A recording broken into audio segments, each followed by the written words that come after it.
اما بعد فاعوذ باللہ من الشیطان الرجیم بسم اللہ الرحمن الرحیم قاف والقرآن المجید بل عجبوا ان جاءهم منذر منهم فقال الكافرون هذا شيء عجيب أإذا متنا وكنا ترابا ذلك رجع بعيد قد علمنا ما تنقص الأرض منهم وعندنا كتاب حفيظ بل كذبوا بالحق لما جاءهم فهم في أمر مريج أفلم ينظروا إلى السماء فوقهم كيف بنيناها وزيناها وما لها من فروج والأرض مددناها وألقينا فيها رواسي وأنبتنا فيها من كل زوج بهيج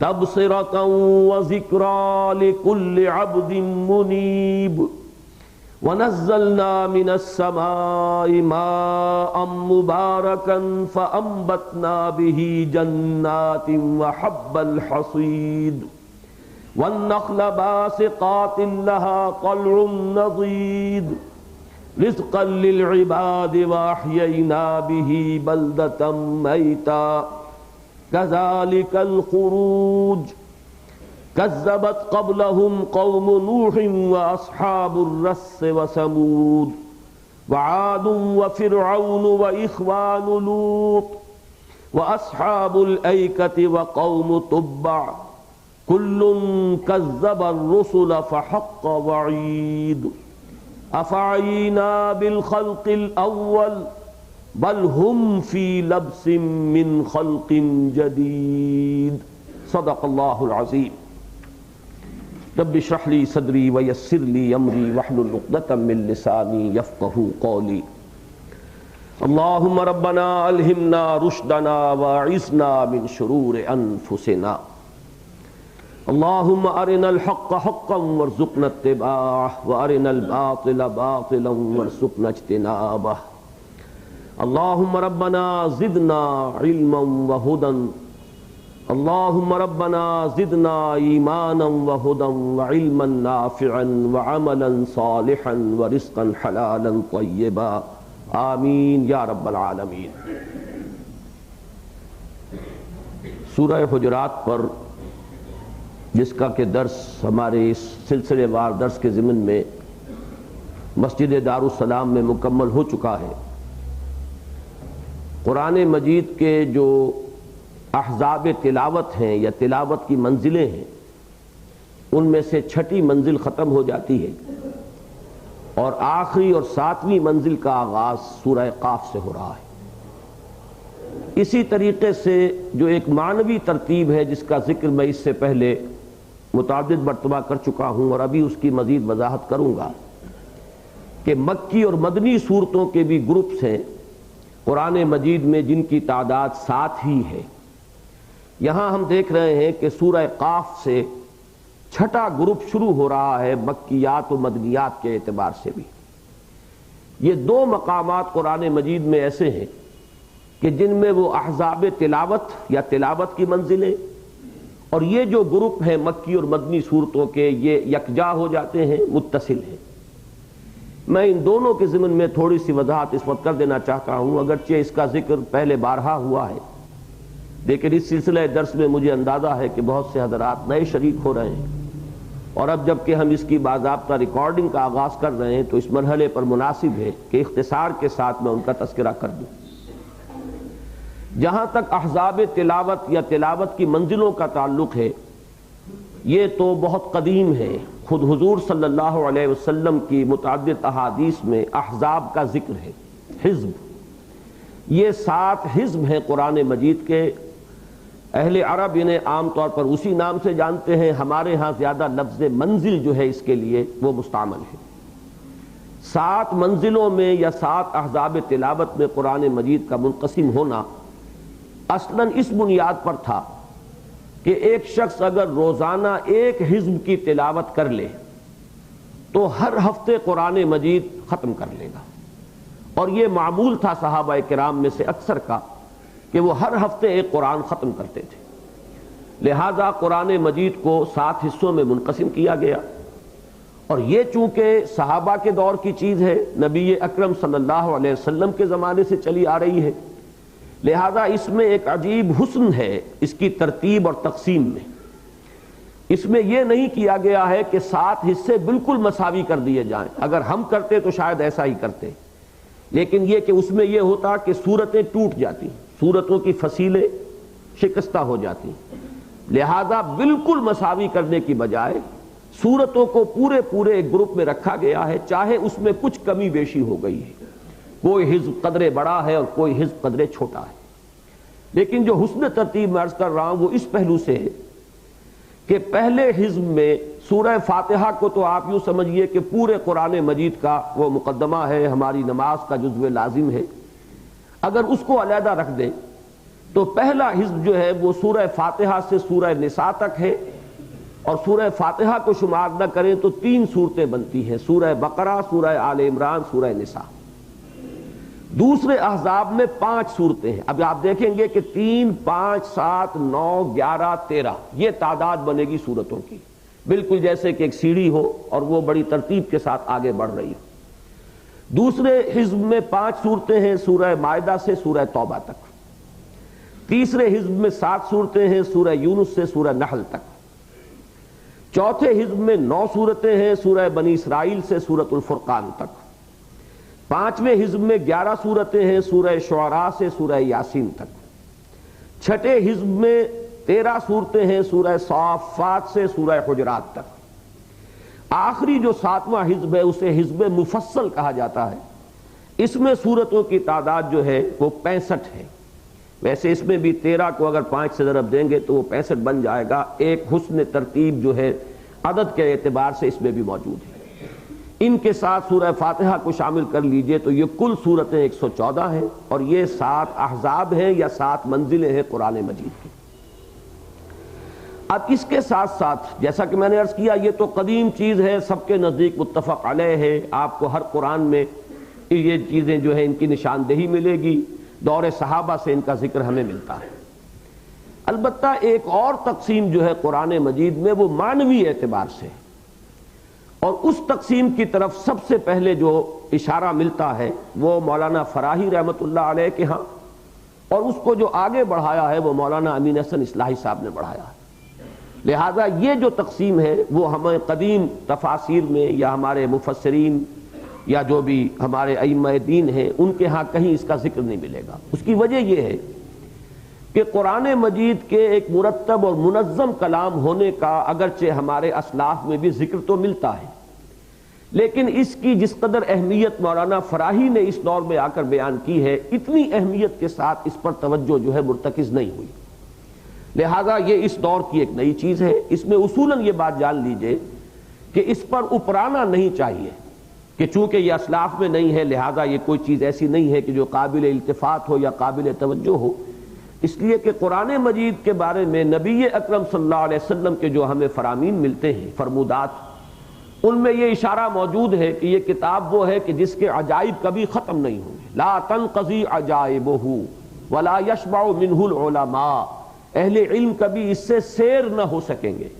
ولا یخلق عن کثرت الرد، اور بار بار کی تکرار سے اور اس کے بار بار کے اعادے سے پڑھنے سے اس سے انسان جو ہے اکتائے گا نہیں۔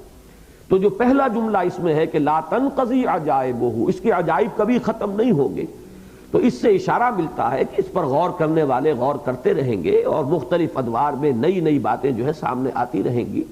اس بات پر غور کرنا چاہیے کہ وہ وزنی ہے یا نہیں، باقی صرف اس وجہ سے کہ چونکہ ہمیں اسلاف میں اس کا تذکرہ نہیں ملتا اس کو رد نہیں کرنا چاہیے۔ میں اصلاً اس تقسیم کا میں قائل ہوں، اور قرآن مجید پر غور و فکر کرنے میں یقیناً اس تقسیم سے بڑی مدد ملتی ہے۔ البتہ یہ کہ جہاں تک میں نے اس تقسیم کو اصولاً تسلیم کیا ہے وہ میں نے عرض کر دیا، اور یقیناً یہ مولانا امین حسن اصلاحی صاحب کا ایک احسان ہے کہ انہوں نے اس چیز کی طرف توجہ منعطف کرائی ہے۔ لیکن یہاں میں ایک بات ریکارڈ پر لے آنا چاہتا ہوں کہ مولانا اصلاحی صاحب نے اس کے لیے جہاں کچھ عقلی دلائل دیے ہیں وہاں ایک دلیل قرآن مجید کی سورہ حجر کی ایک آیت سے بھی اخذ کی ہے، وَلَقَدْ آتَيْنَاكَ سَبْعًا مِّنَ الْمَثَانِي وَالْقُرْآنَ الْعَظِيمِ، ہم نے اے نبی صلی اللہ علیہ وسلم آپ کو 7 دیے ہیں دہرائی جانے والی یا 7 جوڑے عطا فرمائے ہیں۔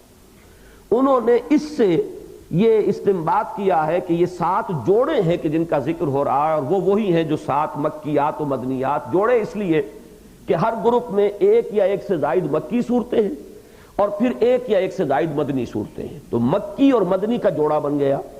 تو یہ 7 جوڑے جو ہیں قرآن مجید میں ہمیں ملتے ہیں مکیات و مدنیات کے، تو در حقیقت اس کی طرف ہے جو سورہ حجر کی وہ آیت اشارہ کر رہی ہے۔ میں اس بات کو غلط سمجھتا ہوں، اور اس کے لیے جو دلائل ہے وہ یہ ہے کہ اولاً وہ آیہ مبارکہ سورہ حجر کی ہے جو ابتدائی مکی صورتوں میں سے ہے۔ ظاہر بات ہے کہ جب یہ آیت نازل ہوئی اس وقت پورا قرآن موجود ہی نہیں تھا، تو اس آیت کا کیا مفہوم صحابہ کرام نے سمجھا ہوگا، اور یہ بات بالکل ہمارے لیے قابل تسلیم نہیں ہے کہ جب قرآن نازل ہوا ہو اس کے مفہوم کو صحابہ کرام نہ سمجھ پائے ہوں، اور بعد میں وہ مفہوم جو ہے سامنے آیا ہو، جبکہ اس میں کوئی چیز بھی ندرت والی نہیں ہے۔ 7 من المثانی یہ کوئی سائنٹیفک فینومینن نہیں ہے کہ جس کی طرف بعد میں علمی ترقی ہی سے انسان پہنچے، بلکہ یہ کہ یہ تو وہ چیز ہے کہ جو اس کا مفہوم اگر یہ ہوتا تو یقیناً صحابہ کرام کو کے علم میں ہوتا اور حضور اس کی طرف اشارہ فرماتے۔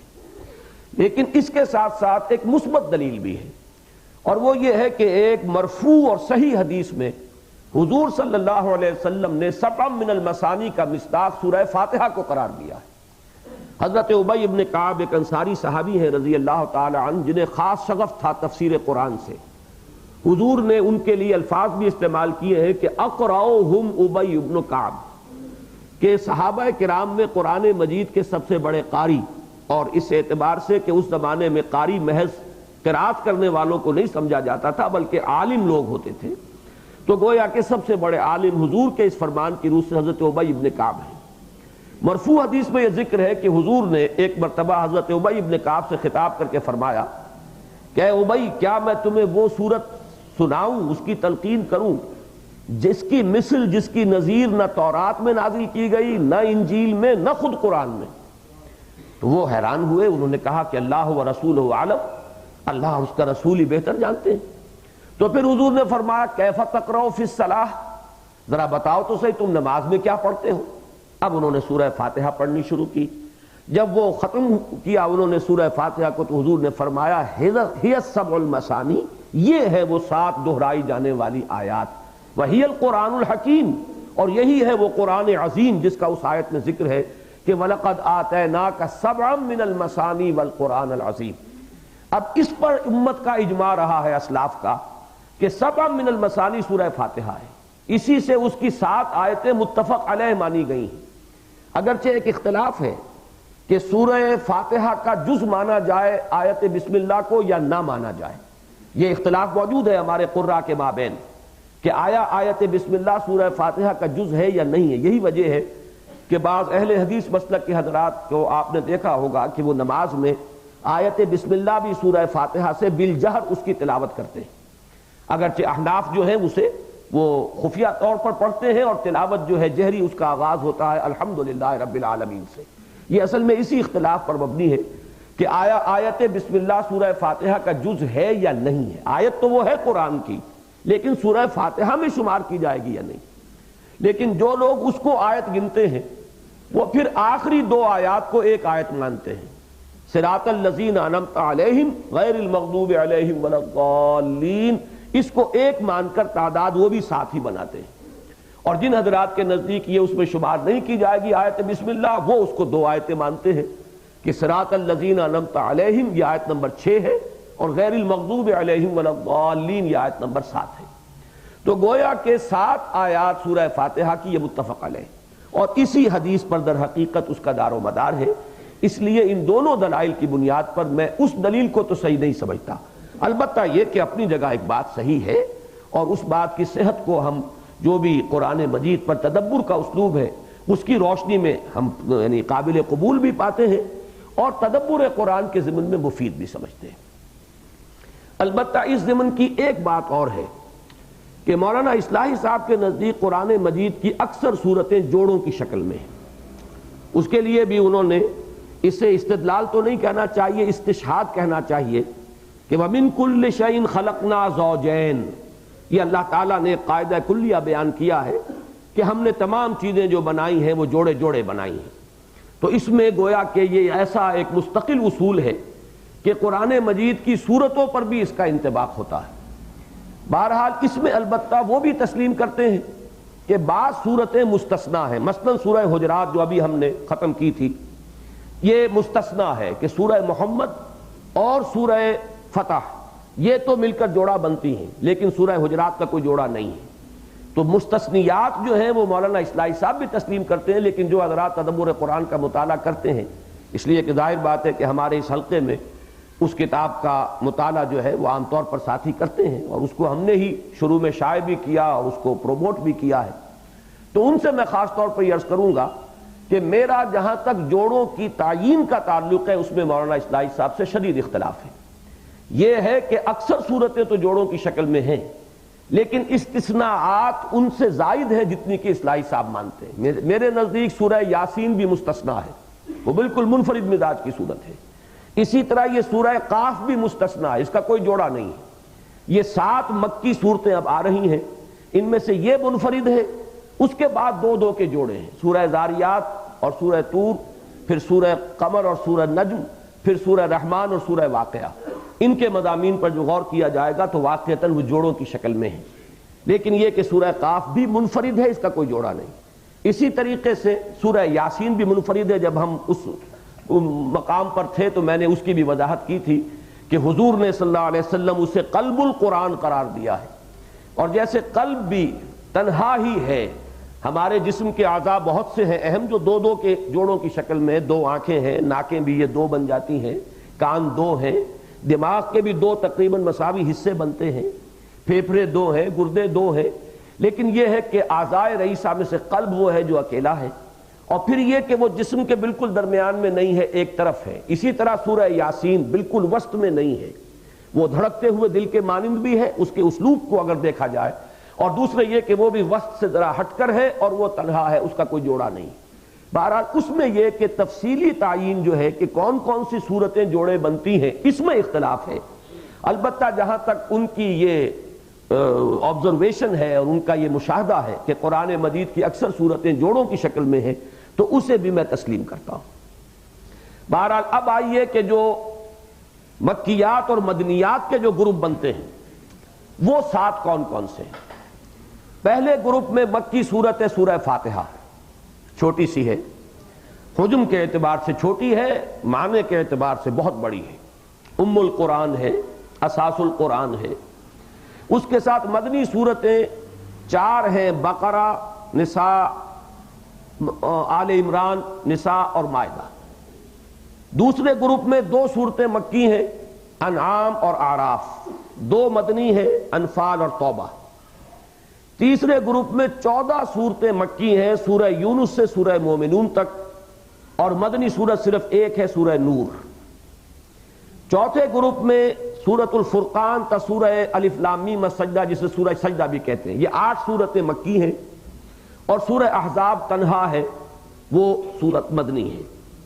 پانچویں گروپ میں سورہ سبا سے سورہ احقاف تک یہ 13 صورتیں بنتی ہیں، یہ مکی ہے. سورہ محمد، سورہ فتح، سورہ حجرات صلی اللہ علیہ وسلم، یہ 3 مدنی ہیں. چھٹے گروپ میں سورہ قاف، جہاں سے اب ہم شروع کریں گے، یہاں سے سورہ واقعہ تک 7 صورتیں مکی ہیں، اور اس کے بعد شروع ہو جائے گا سورہ حدید سے مسبحات کا سلسلہ، سورہ تحریم تک یہ 10 صورتیں مدنی ہیں.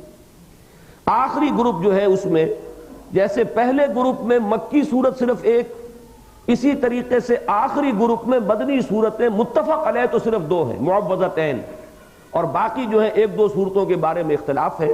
باقی تقریباً آخری 2 پارے جو ہیں سورہ ملک سے لے کر سورہ اخلاص تک، یہ تقریباً پوری کی پوری جو ہے یہ مکی صورتیں. اس طریقے پر یہ 7 گروپ بنتے ہیں مکیات اور مدنیات کے، اور وہ 7 گروپ ہیں احزاب تلاوت. میں نے عرض کیا تھا کہ 2 مقامات پر آ کر یہ متصل ہو جاتے ہیں. پہلے 2 حزب اور پہلے 2 گروپ یہ سورہ توبہ پر آ کر ختم ہو جاتے ہیں.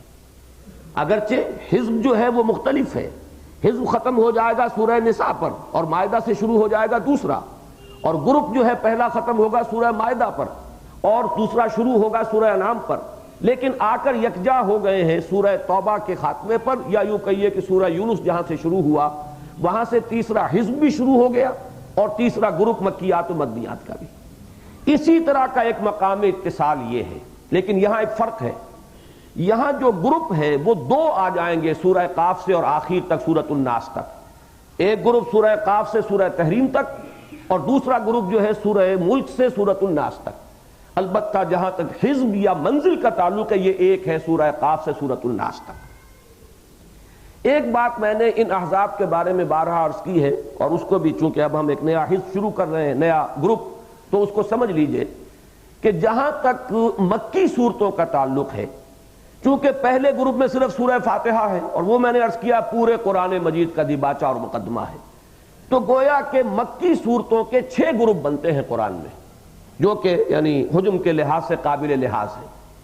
ان مکی صورتوں میں جہاں تک ایمانیات ثلاثہ کا تعلق ہے، توحید، معاد، رسالت، یہ تو ہر مکی صورت کا مضمون ہے، سوائے اس کے کہ بالکل ہی کوئی چھوٹی صورت ہو سورہ اخلاص، اس میں صرف توحید کا ذکر ہے، نہ معاد کا ذکر ہے، رسالت کا ذکر ہے، لیکن یہ کہ ان چھوٹی صورتوں کو چھوڑ دیجئے تو تمام مکی صورتوں میں لازماً ایمان کی بحث اہم ترین بحث ہے، توحید کی بحث، معاد اور آخرت کی بحث اور رسالت اور نبوت کی بحث۔ تو کوئی مکی صورت جو ذرا سائزیبل ہو، نہیں ہو سکتا کہ اس میں تینوں مضامین نہ ہو۔ البتہ اب ان میں دو دو کے جوڑے بن جاتے ہیں۔ پہلے دو گروپ کی جو صورتیں ہیں ان میں عمود بنتا ہے اصلاً رسالت، رسالت ان کا مرکزی مضمون ہے، توحید اور آخرت کا ذکر طبعاً آئے گا، اصل جو عمود ہے وہ رسالت ہے۔ اس کے بعد کے جو دو گروپ ہیں اس کا اصل عمود توحید ہے، اس میں رسالت اور آخرت کا ذکر طبعاً آئے گا، اور یہ جو دو گروپ آخری ہیں سورہ قاف سے چل کر اور سورۃ الناس تک، اس میں جو اصل مضمون ہے وہ انذار آخرت یا معاد، یہ انذار کے گروپ ہیں دونوں کے دونوں۔ ان میں سب سے زیادہ زور جو ہے آخرت کے ذکر پر، وقوع قیامت پر، جنت و دوزخ کے احوال پر، شدائد جو ہے قیامت کے ان کے، اس کا ذکر جو ہے سب سے کثرت سے ہے۔ تو ابتدائی دو گروپ ان میں اصل عمود ہے رسالت کا مضمون، درمیانی دو گروپ اس میں اصل عمود ہے توحید کا مضمون، اور آخری دو گروپ جو یہاں سے اب شروع ہو رہے ہیں ان میں جو مکی صورتیں ہیں ان میں اصل عمود جو ہے وہ قیامت اور آخرت اور معاد کا مضمون ہے، اور گویا کہ یہ انذار آخرت ان کا اصل جو مین تھیم ہے، سینٹرل آئیڈیا ہے، وہ ہے آخرت کی خبر دینا اور اس سے خبردار کرنا۔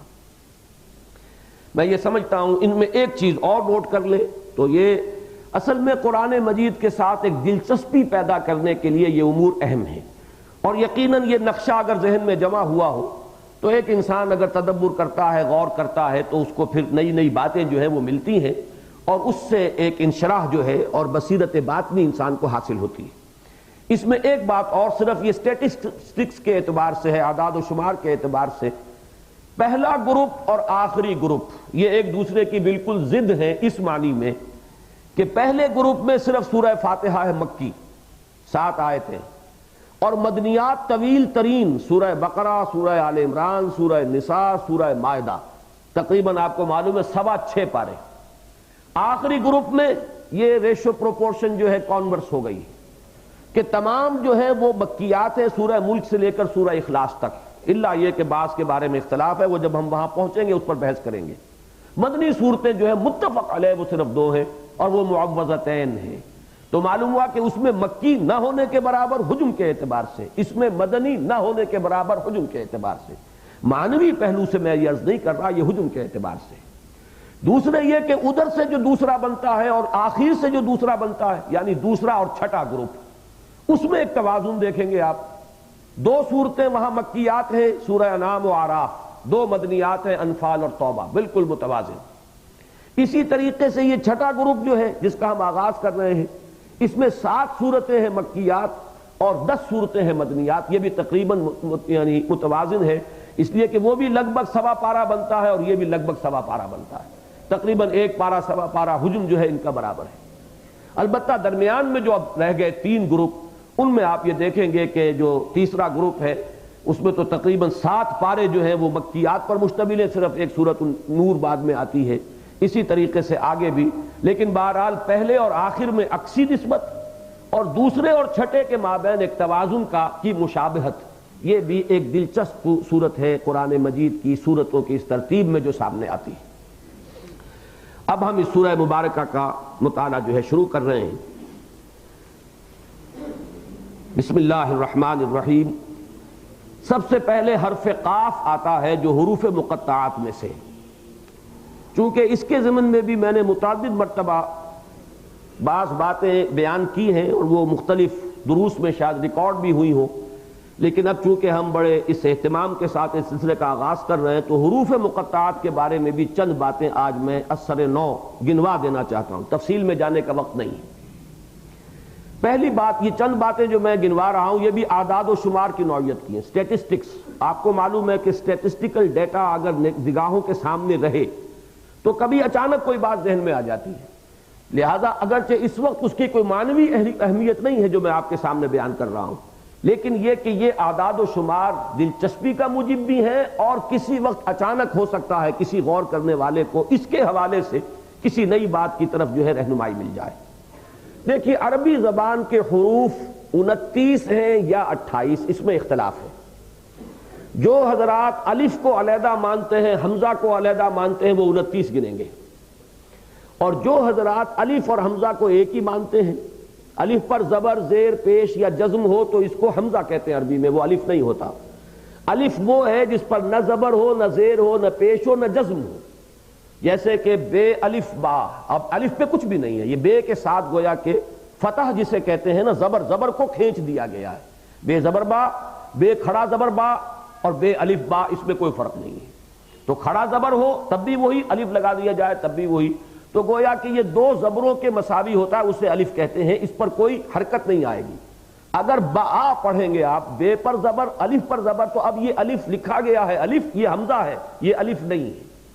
تو حمزہ میں اور الف میں یہ فرق بڑا بنیادی ہے اور اس کو ذہن نشین کرنا چاہیے قرآن مجید کے ہر پڑھنے والے کو. تو اگر تو ان کو علیحدہ علیحدہ شمار کیا جائے گا تو 29 حروف ہیں الفابیٹس، اور اگر ان کو ایک شمار کیا جائے تو 28 ہے. اب اس کے حوالے سے دلچسپ بات یہ نوٹ کیجئے کہ 114 صورتوں میں سے 29 صورتیں وہ ہیں کہ جن کے آغاز میں حروف مقطعات آئے ہیں، یعنی اس تعداد کے ساتھ ایک نسبت قائم ہوئی. اور 14 حروف وہ ہیں جو استعمال ہوئے ہیں، تمام حروف نہیں آئے.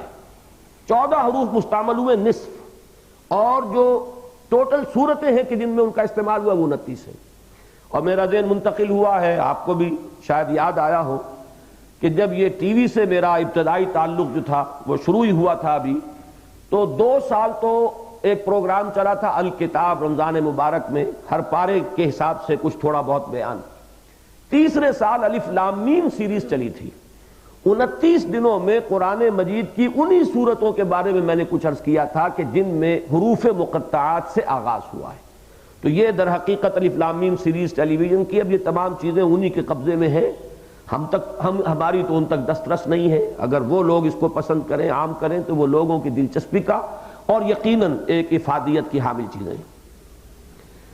تیسری بات یہ نوٹ کیجئے کہ یہ جو تختی ہے الف با تا سے لے کر یا تک، عجیب بات یہ ہے کہ اس کے ابتدائی حروف میں سے بہت کم آئے ہیں حروف مقطعات کے طور پر، اور جو آخری حصہ ہے اس میں سے اکثر آئے ہیں. اور یہ کہ درمیانی حصے میں وہ حروف ہیں کہ جن میں ایک ایک حرف جو ہے نقطے کے ساتھ ہے، ایک ایک بغیر نقطے کے. را بغیر نقطے کے، زا نقطے کے ساتھ، سین بغیر نقطے کے، شین نقطے کے ساتھ، صاد بغیر نقطے کے، ضاد نقطے کے ساتھ، اور طا بغیر نقطے کے، ظا یہ نقطے کے ساتھ، عین بغیر نقطے کے اور غین نقطے کے ساتھ. ان میں آپ یہ دیکھیں گے کہ جو منقوط حروف ہیں وہ نہیں لیے گئے، جو بغیر نقطے کے وہ لیے گئے. اب اس کو یوں گنیے کہ الف ہے، با نہیں ہے، تا نہیں ہے، سا نہیں ہے، جیم نہیں ہے. پھر ہا ہے، خا نہیں ہے، دال نہیں ہے، را ہے، زا نہیں ہے، سین ہے، شین نہیں ہے، صاد ہے، ضاد نہیں ہے، طا ہے، ظا نہیں ہے، عین ہے، غین نہیں ہے، پھر فا نہیں ہے. اس کے بعد اب شروع ہوا قاف بھی ہے، لام بھی ہے، میم بھی ہے، نون بھی ہے. پھر واو نہیں ہے، اس کے بعد ہا ہے اور یا ہے۔ تو یہ حروف ہیں کہ جو ان حروف مقطعات کی شکل میں قرآن مجید کی 29 سورتوں کے شروع میں آئے۔ اب اس میں ایک اور چیز، وہ بھی سٹیٹسٹکس کی نوعیت کی ہے، 3 سورتوں میں ایک ایک حرف آیا ہے۔ یہ ایک سورت یہ ہے جو آج ہم پڑھنے لگے ہیں، سورہ قاف، اور دوسرا سورہ نون ہے 29ویں پارے میں، اور تیسری سورہ صاد ہے 23ویں پارے میں۔ 3 کے شروع میں ایک ایک حرف ہے۔ 9 سورتوں کے آغاز میں 2 حروف ہیں، 6 تو ہیں حامیم، ایک یاسین، ایک توسین، ایک طٰہٰ۔ 13 سورتوں کے شروع میں 3 حروف ہیں، 6 کے شروع میں الف لام میم، 5 کے شروع میں الف لام را، 2 کے شروع میں طا سین میم۔ یہ 13 صورتیں بن گئیں۔ 2 صورتوں کے شروع میں 4 حروف ہیں، الف لام میم را، الف لام میم صاد، اور 2 صورتوں کے آخر شروع میں 5 حروف ہیں، کاف ہا یا عین صاد، یہ سورہ مریم، ہا میم عین سین قاف، یہ سورہ شورى۔ اور یہ امتیازی شان صرف سورہ شورى کی ہے کہ اس کی 2 آیات ہیں کہ جو حروف مقطعات پر مشتمل ہیں، حامیم ایک آیت، عین سین قاف دوسری آیت۔ یہ بھی نوٹ کرنے کے قابل ہے کہ ایک حرف جہاں آیا ہے وہ آیت نہیں ہے، قاف آیت نہیں ہے بلکہ پہلی آیت کا جز ہے، قاف والقرآن المجید۔ نون آیت نہیں ہے، نون والقلم وما یسطرون آیت جو ہے یسطرون پر ختم ہوگی۔ صاد آیت نہیں ہے، صاد والقرآن ذی الذکر یہاں آیت ختم ہوگی۔ البتہ 2 حروف جو ہیں انہیں آیات شمار کیا گیا ہے، حامیم، یاسین، یہ آیات ہیں۔ 3 میں عجیب بات یہ ہے کہ الف لام میم تو جہاں بھی آیا ہے اور تاسیم میم وہ آیات ہیں، الف لام را جو ہے وہ آیت نہیں ہے۔ یہ میں کئی مرتبہ عرض کر چکا ہوں، اور یہ پھر کسی موقع پر انشاءاللہ وہ مضامین بھی، آیات اور سورتوں کا یہ کس طرح کا معاملہ ہے، کیسے بنتی ہے، تو اس کے بارے میں کسی اور موقع پر وضاحت کروں گا۔ لیکن یہ میں نے کئی مرتبہ عرض کیا ہے کہ یہ معاملہ کلیتاً توقیفی ہے، کسی اصول پر مبنی نہیں، کوئی عقلی اصول، کوئی منطقی اصول، کوئی اصول اللہ کے ہاں ہوگا جو ہم نہیں جانتے، لیکن ہمارے جو معلوم اصول ہیں، عقلی ہوں، منطقی ہوں، گرامر کے ہوں، نحو کے ہوں، ان میں سے کوئی اصول یہاں کار فرما نہیں ہے۔ اسی کو کہتے ہیں ایک ٹیکنیکل اصطلاح کے طور پر کہ یہ امور توقیفیہ ہیں، موقوف علیہ ہے، کہ حضور نے جو بتایا وہی مان لیا۔ قاف کو آیت نہیں بتایا ہم نہیں مانتے، حامیم کو بتا دیا مانتے ہیں، الف لام میم کو بتا دیا مانتے ہیں، الف لام را کو نہیں بتایا نہیں مانتے۔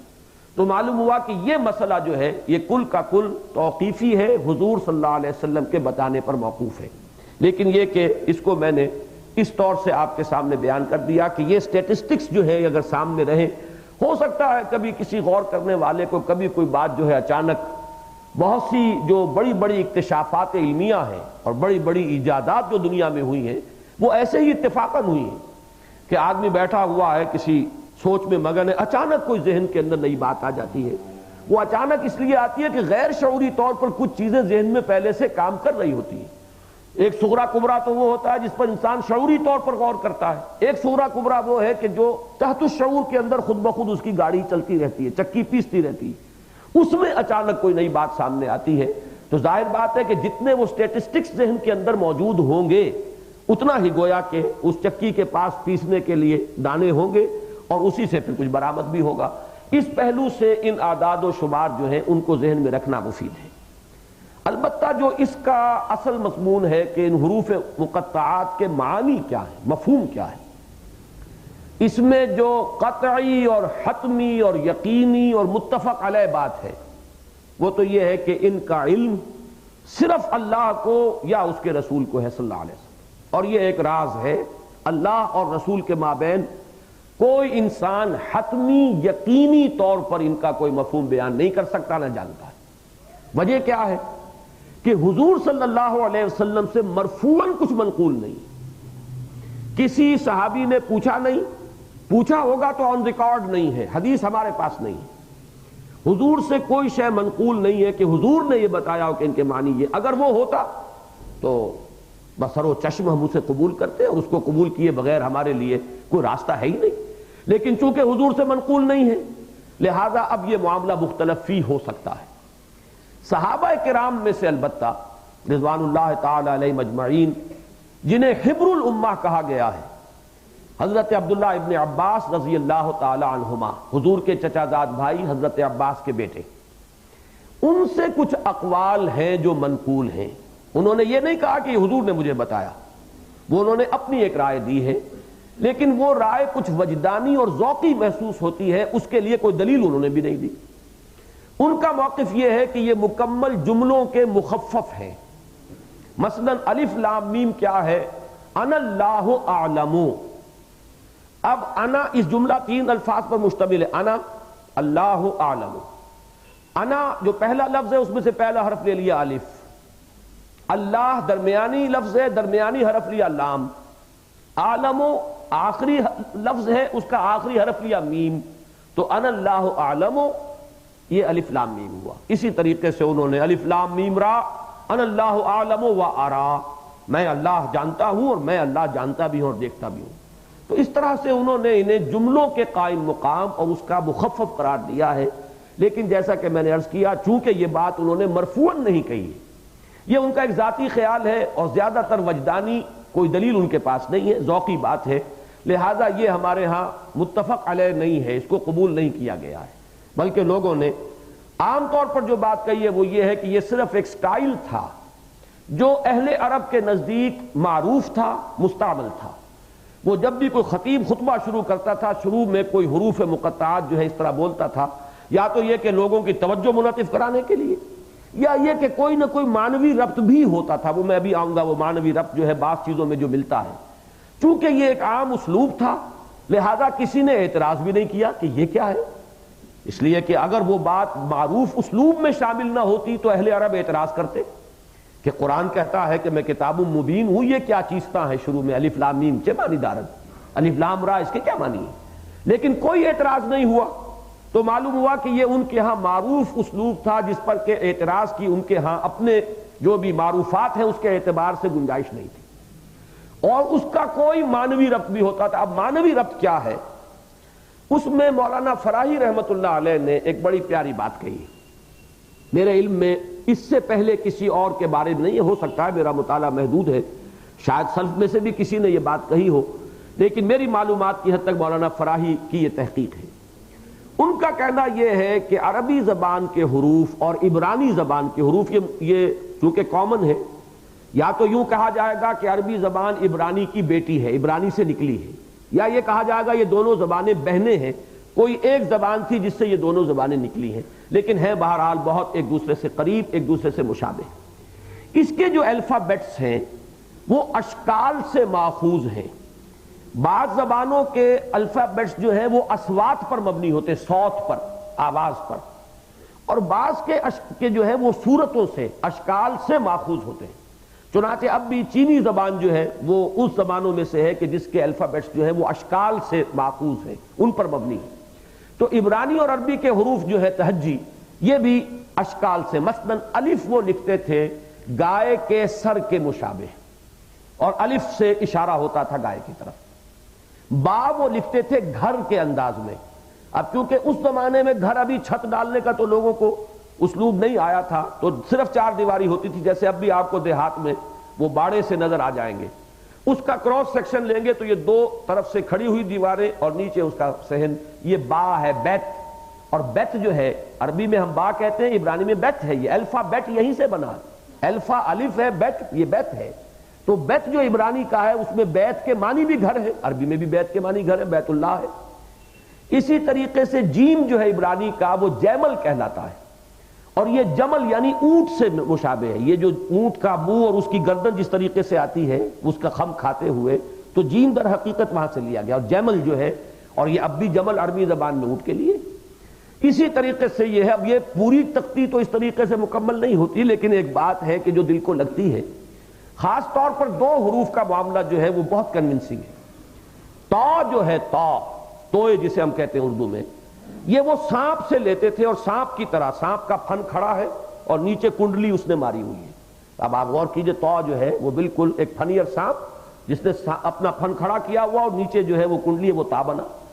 اب عجیب بات یہ ہے کہ اکثر وہ صورتیں جن میں اژدہا کا معجزہ حضرت موسیٰ علیہ السلام کا مذکور ہے، اس میں آپ دیکھیں گے طٰہٰ، طاسیم میم، سورہ شعراء، اسی طریقے سے وہ سورہ طٰہٰ، تو اس میں وہ معجزہ حضرت موسیٰ علیہ السلام کے حالات پر بڑی تفصیل سے گفتگو ہوئی ہے، دونوں طاسیم میم میں بھی اور طٰہٰ میں بھی۔ تو یہ ایک معنوی ربط جو ہے پیدا ہوتا ہے۔ ایک حرف پر آ کر یہ معنوی ربط انتہائی کنونسنگ ہو جاتا ہے، وہ حرف نون ہے۔ نون کو وہ لکھتے تھے دوات کے طور پر، آپ کو معلوم، نون مچھلی کے طور پر، کہ جیسے مچھلی اب بھی آپ دیکھتے ہوں گے ایبسٹریکٹ آرٹ میں، وہ ایک کرو بنا کر ایک طرف آنکھ کا وہ نشان نقطہ بنا دیتے ہیں، یہ مچھلی۔ تو یہ نون جو ہے مچھلی، اور ذن نون قرآن مجید میں حضرت یونس کو کہا گیا مچھلی والا، اور جس سورہ مبارکہ کے آخر میں حضرت یونس کا ذکر ہے صاحب الحوت، مچھلی والا، اس کا آغاز ہوا ہے سورہ نون، نون والقلم وما یسطرون ما انت بنعمت ربک بمجنون وان لک لاجرا غیر ممنون، اور اختتام پہ آتا ہے فاصبر لحکم ربک ولا تکن کصاحب الحوت۔ اے محمد اب آپ صبر کیجئے اور اللہ کے حکم کا انتظار کیجئے، اور اس مچھلی والے کے مانند نہ ہو جائیے گا جس نے کچھ جلدی سے کام لیا تھا۔ تو اب وہ صاحب الحوت کو قرآن دوسری جگہ ذنون کہتا ہے، وَذَنُّونِ الذَّهَبَ مُغَاضِبًا، یہ حضرت یونس۔ تو حضرت یونس کا ذکر جس صورت میں ہو رہا ہے اس کا شروع کے اندر حرف نون ہے۔ تو یہاں بہت ہی کنونسنگ معاملہ ہے جو نظر آتا ہے طا میں اور نون میں۔ بہرحال یہ ایک ان کی تحقیق ہے، میرے نزدیک جزواً یہ بات صحیح ہے، لیکن کلیتاً اب سارے کا اس کے اوپر پورا اترنا جو ہے وہ بہرحال کوئی صورت نہیں ہے، لیکن یہ کہ ایک کلو ملتا ہے، ایک اشارہ ہے، ایک رہنمائی ہے، اور اس میں مزید غور کرنے سے شاید اور باتیں سامنے آ جائیں۔ اس میں ایک اور بات ہے مولانا اصلاحی صاحب نے کہی ہے، جس کو میں بالکل ہی بنیادی طور پر غلط سمجھتا ہوں، وہ یہ ہے کہ وہ کہتے ہیں یہ سورتوں کے نام ہیں۔ سورہ قاف، یہ اب انہوں نے ترجمہ بھی یہ کیا، یہ قاف ہے، الف لام میم کا ترجمہ وہ کرتے ہیں یہ الف لام میم ہے۔ اب یہ بات اصل میں اس اعتبار سے تو صحیح ہے کہ سورہ قاف کا نام سورہ قاف ہے، سورہ نون کا نام سورہ نون بھی ہے، سورہ قلم بھی ہے، لیکن یہ کہ 6 سورتیں الف لام میم سے شروع ہو رہی ہیں، تو نام رکھنے کا تو مقصد ہی فوت ہو گیا۔ اگر 6 سورتوں کا ایک ہی نام ہوگا تو پھر نام تو در حقیقت ہوتا آئیڈینٹی کے لیے، تشخص کے لیے، ممیز کرنے کے لیے، تو ظاہر بات ہے کہ وہ جو مقصد ہے وہ تو فوت ہو گیا۔ اب سورتیں جو ہے 6 قرآن مجید میں حامیم کی ہیں، تو کیا ان سب کا نام حامیم ہوگا؟ اور کسی کا نام بھی حامیم نہیں سوائے حامیم السجدہ کے، باقی سب جو ہیں سورہ شورا، سورہ زخرف، سورہ مومن، یہ ان کے مختلف نام ہیں۔ تو صرف یہ کہ جن میں ایک ایک حرف آیا ہے اور وہ کہیں اور ریپیٹ نہیں ہوا ہے، سورہ طٰہٰ کہیں ریپیٹ نہیں ہوا تو اس کا نام سورہ طٰہٰ ہو گیا، اس لیے کہ قرآن مجید کی سورتوں کے نام معنوی نہیں ہیں، علامتی ہیں۔ صرف وہ سورت جس میں طٰہٰ آیا ہے، سورہ بقرہ وہ سورت جس میں گائے کا ذکر ہے، تو چونکہ ذکر کے وہ معاملہ ہے صرف، لہذا سورہ بقرہ کا نام سورہ بقرہ ہے۔ سورہ آل عمران جس میں آل عمران کا ذکر ہے، یہ نہیں ہے کہ وہ پوری سورت آل عمران ہی کے موضوع پر ہے اور انہی کی تاریخ بیان کی گئی ہے۔ تو اب طٰہٰ چونکہ منفرد ایک حروف ہے جو کہیں اور نہیں آئے، لہذا اس کو سورہ طٰہٰ کہہ دیا۔ یاسین، یہ بھی 2 حروف وہ ہیں جو منفرد ہیں، کہیں اور نہیں آئے تو یاسین ہو گئے۔ سورہ قاف، سورہ نون، لیکن یہ کہ باقی صورتیں جو ہیں ان میں تو یہ قاعدہ کلیہ قطعاً غلط ہے، اس لیے کہ جو نام رکھنے کا اصل مقصد ہے وہی فوت ہو جاتا ہے۔ تو جزوی طور پر یہ بات بھی کچھ صحیح ہو گئی ہے، لیکن وہ اتفاقاً، وہ کسی اصول کے اوپر مبنی اس کی صحت نہیں ہے۔ اس میں ایک نئی بات جو کہی ہے اس دور میں، اور وہ کوئی عالم دین نہیں ہے شخص، وہ صرف ایک کمپیوٹر ایکسپرٹ ہے، رشاد خلیفہ، کہ جو امریکہ میں ہیں، انہوں نے کہیں قرآن مجید کے حروف اور ان کے اعداد و شمار کو کمپیوٹر میں فیڈ کر کے اچانک ان کے سامنے ایک بات آئی کہ 19 کا عدد قرآن مجید میں کو خاص اہمیت کا حامل ہے۔ سورہ مدثر میں یہ آیت آئی ہے کہ جہنم پر 19 مامور ہیں، علیہا 19، اس پر 19 مامور ہیں، 19 فرشتے یا 19 پہرے دار، جو بھی آپ انہیں کہیں۔ تو اب اس نے اس سے اس کو لیا ہے اور بہت وسیع کیا ہے، پھیلایا ہے، اور اس نے یہ بتایا ہے کہ ہر صورت میں جو حروف مقطعات شروع میں آتے ہیں ان کی تعداد اس صورت میں جو آئی ہے، مثلا الف لام میم، سورہ بقرہ میں الف جتنی مرتبہ آیا، لام جتنی مرتبہ آیا، میم جتنی مرتبہ آیا، وہ کوئی ایج پیچ کر کے حساب جوڑ کر 19 کے ساتھ اس کا کوئی تعلق بتا دیتے ہیں کہ کوئی 19 کا ملٹیپل ہے، یا یہ کہ پھر اس میں کچھ انہیں بہت تکلف بھی کرنا پڑا، یہ چونکہ بہت عام ہوا ہے مضمون اور یہ سائنٹیفک میریکل آف قرآن اور ایک میتھمیٹیکل میریکل آف قرآن، اور ہمارے اس دور میں چونکہ علم سے ہمیں بہت کم واسطہ رہ گیا ہے تو ایسے تنکے جو ہے ان کا سہارا لوگ لیتے ہیں۔ قرآن مجید کو ایسے تنکوں کی ضرورت نہیں ہے۔ اس میں میں نے دیکھا ہے کہ وہ کہیں کہیں تو وہ بات صحیح ہے، جیسے اصلاحی صاحب کی وہ بات بھی صحیح ہو گئی ہے سورہ قاف اور سورہ طٰہٰ اور سورہ یاسین کے بارے میں، لیکن یہ ہے کہ اس کا کلیہ درست نہیں ہے، بلکہ بعد میں جب تحقیق ہوئی ہے تو وہ اصل میں معلوم ہوا ہے کہ وہ بہائی ہیں مذہب کے اعتبار سے، اور بہائیوں کے ہاں 19 کا عدد جو ہے مقدس عدد ہے، لہذا اس نے اپنے اس مذہبی عقیدے کو اس طریقے سے مسلمانوں کے ذہنوں میں اتارا ہے۔ ہمارے پاکستان کے جو بزرگ علماء ہیں جن سے انشاءاللہ تعالی اس سال جو ہمارے یہ محاضرات ہونے والے ہیں، آپ حضرات کی ملاقات کا بھی میں بندوبست کراؤں گا، مولانا عبدالقدوس ہاشمی، بہت غیر معروف لیکن میں سمجھتا ہوں کہ اس وقت جو لیونگ علماء ہیں ان میں چوٹی کی شخصیت ہے، فقہ میں بہت اونچا مقام ہے۔ عالمی فقہ کونسل جو بنی ہوئی ہے سعودی عرب میں رابطے کے تحت، اس میں پاکستان سے صرف ایک فرد نمائندہ اور وہ مولانا عبدالقدوس ہاشمی ہے، اور وہ عبرانی کے عالم ہیں، جرمنی کے عالم ہیں، سنسکرت کے عالم ہیں، یعنی جتنی بھی کتابیں جو ہیں گریک انہوں نے جو پڑھی ہے، کتابیں تورات وغیرہ وہ گریک میں پڑھی، اور ان تمام زبانوں کو جانتے ہیں، کتب سماویہ پر ان کی بڑی گہری نظر ہے۔ اس مرتبہ ان کے ساتھ ایک شام کا ہم یہاں اہتمام کر رہے ہیں آپ حضرات کی ملاقات کے لیے۔ انہوں نے باقاعدہ ایک مضمون لکھا ہے اس پر کہ جس میں یہ ثابت کیا ہے کہ یہ بات بالکل صحیح نہیں ہے، اور بڑا ہی کھینچ تان کر کے اس شخص نے خام خواہ وہ 19 کا عدد جو ہے ذہنوں پر سوار کرنے کی کوشش کی ہے۔ لیکن ایک بات نوٹ کیجئے، اس سورہ مبارکہ میں وہ 19 کا عدد خاص طور پر بہت ہی فٹ بیٹھ رہا ہے۔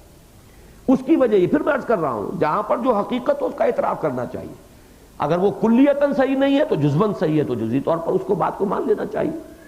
اس لیے کہ اس صورت کو انہوں نے خاص طور پہ دلیل میں پیش کیا ہے، اس میں حرف قاف 57 مرتبہ آیا ہے، جو 19 کا ملٹیپل ہے، 19 ضرب 3 برابر 57۔ اچھا یہ بھی ہو سکتا تھا کہ اتفاقی بات ہو، لیکن ایک خاص بات یہ ہے کہ ابھی جو ہم نے آیات تلاوت کی تھی اس میں قوم لوط کی بجائے اخوان و لوط آیا ہے، حالانکہ قرآن مجید میں 7 مقامات پر جہاں آیا ہے وہ قوم لوط قوم لوط قوم لوط، 7 مقامات پر، صرف یہ منفرد مقام ہے سورہ قاف کے یہاں قوم کے بجائے لفظ اخوان لایا گیا، لوط کے بھائی اخوان و لوط، اور اگر یہاں بھی قوم کا لفظ آ جاتا تو وہ 58 حروف بن جاتے، اور وہ جو ملٹیپل 19 کا ہے وہ قائم نہ رہتا۔ تو یہ صورت جو ہے خاص طور پر اس میں تو اس کی بات جو ہے رشاد خلیفہ کی، وہ بہائی ہو یا کوئی بھی ہو، لیکن یہ کہ یہ بات جو ہے جزوی طور پر یہاں بہت فٹ بیٹھی ہے، اور اسی لیے میں نے اس تفصیل سے اس کا ذکر کر دیا ہے۔ حروف مقطعات کے بارے میں بس یہ باتیں ہیں کہ جو میں نے چاہا کہ اس وقت ایک ترتیب کے ساتھ بیان کر دوں تاکہ وہ ریکارڈ ہو جائیں، اور آپ حضرات کے لیے بھی پھر دوبارہ ریفر کرنا ان کے جانب آسان ہو جائے۔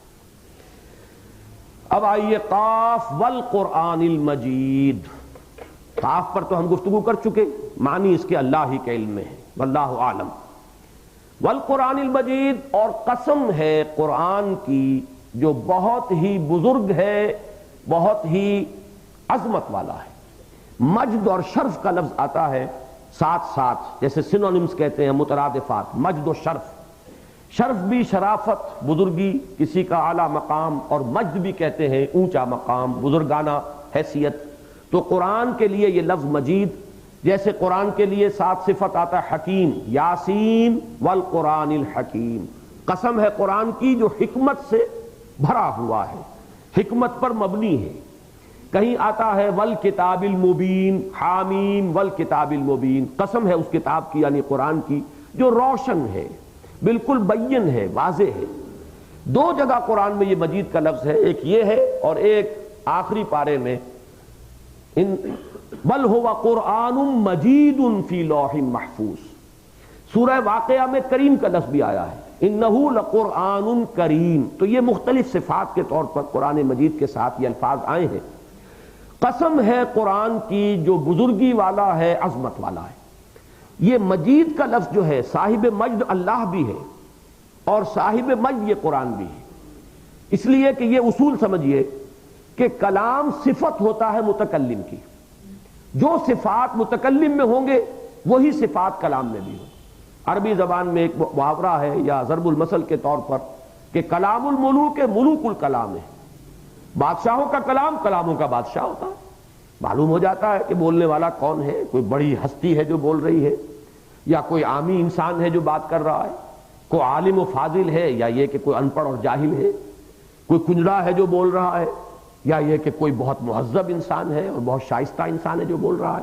میں یہ کسی تحقیر کے انداز میں نہیں کہہ رہا ہوں، بلکہ یہ کہ یہ ہوتا ہے، ہر ایک کی اپنی زبان ہے۔ اب بھٹیارن کی اپنی زبان ہوگی، وہ اس کا اپنا محاورہ ہوگا، کرخنداروں کی ایک زبان مشہور ہے دلی میں، وہ ان کا اپنا ایک لہجہ ہے، ان کے اپنے الفاظ ہیں۔ تو اس اعتبار سے زبان جو ہے اصل میں وہ عکاسی کرتی ہے بولنے والے کی، اس کی شخصیت کی، اس کی صفات کا ایک عکس اس میں ہوتا ہے۔ تو اللہ تعالیٰ ہے بزرگی والا، اور اس کا کلام جو ہے وہ بھی یقیناً بہت باعظمت اور بزرگی والا ہے۔ اب جہاں تک قرآن مجید کی قسموں کا تعلق ہے کہ اس سے مراد کیا ہے، ایک بات تو بالکل واضح طور پر نوٹ کر لیجئے کہ ہم جب قسم کھاتے ہیں تو اس کا ایک مفہوم تو مشترک ہے قرآن کی قسم میں بھی اور ہماری قسم میں بھی، لیکن ایک ایک پہلو سے انسان جو قسم کھاتا ہے اور قرآن میں اللہ نے جو قسمیں کھائی ہیں اس میں زمین و آسمان کا فرق ہے۔ مشترک پہلو کیا ہے کہ قسم ہوتی ہے شہادت کے لیے، گواہی کے لیے۔ جب میں کوئی بات کہتا ہوں، کوئی خبر دے رہا ہوں، تو کہتا ہوں خدا کی قسم میں صحیح کہہ رہا ہوں، یعنی اللہ گواہ ہے اس پر کہ میں یہ بات جو کہہ رہا ہوں بالکل درست ہے۔ یا میں کوئی وعدہ کرتا ہوں تو وعدہ کرنے پر جب قسم ہم کھاتے ہیں اس کا مطلب یہ کہ اس وعدے میں اللہ گواہ ہو گیا، جیسے کہ اللہ شہید بیننا و بینکم۔ مجھے یاد آیا 1954 میں میرے پھوپھا صاحب ہیں، بزرگ ہیں، وہ حج کے لیے گئے تھے پہلی مرتبہ، تو وہاں سے وہ اپنے صاحبزادے کے لیے گھڑی بڑے چاؤ سے اور بڑے ہی اہتمام سے خرید کے لائے۔ اس کی جو رسید تھی اس کو کسی بہرحال عرب کی کسی دکان سے خریدی، تو اس رسید پر لکھا ہوا تھا اللہ شہید بیننا و بینکم، اللہ گواہ ہے ہمارے اور تمہارے مابین۔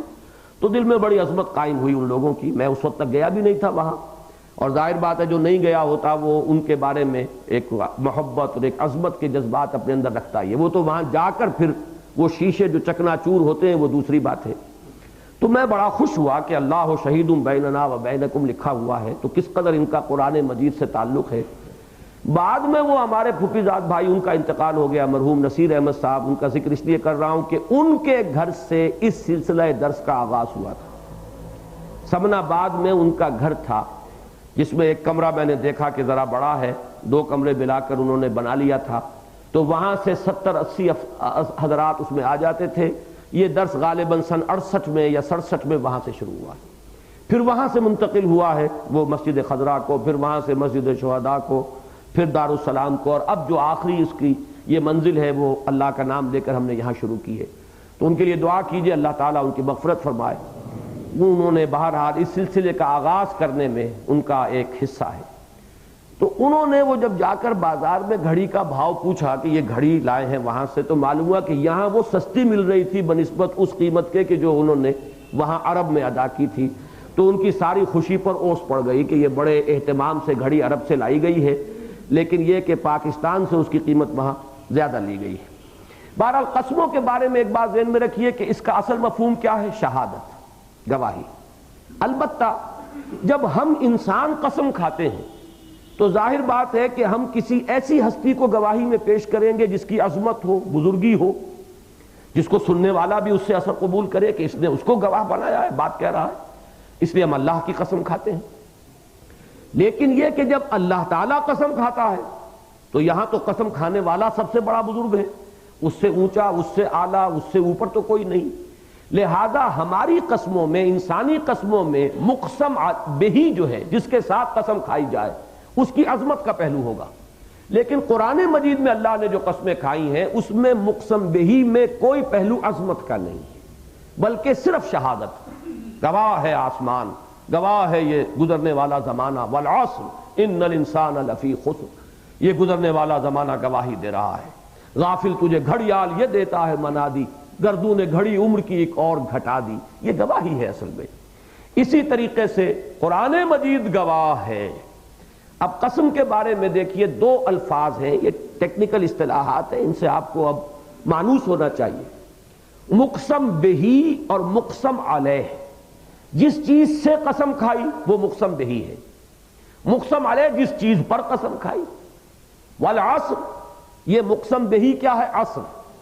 اور مقسم علیہ کیا ہے؟ ان الانسان لفی خسر، تمام انسان خسارے میں ہیں، گھاٹے میں ہیں۔ اس بات پر گواہی کس سے ہے؟ زمانے سے۔ تو مقسم بہی مقسم علیہ۔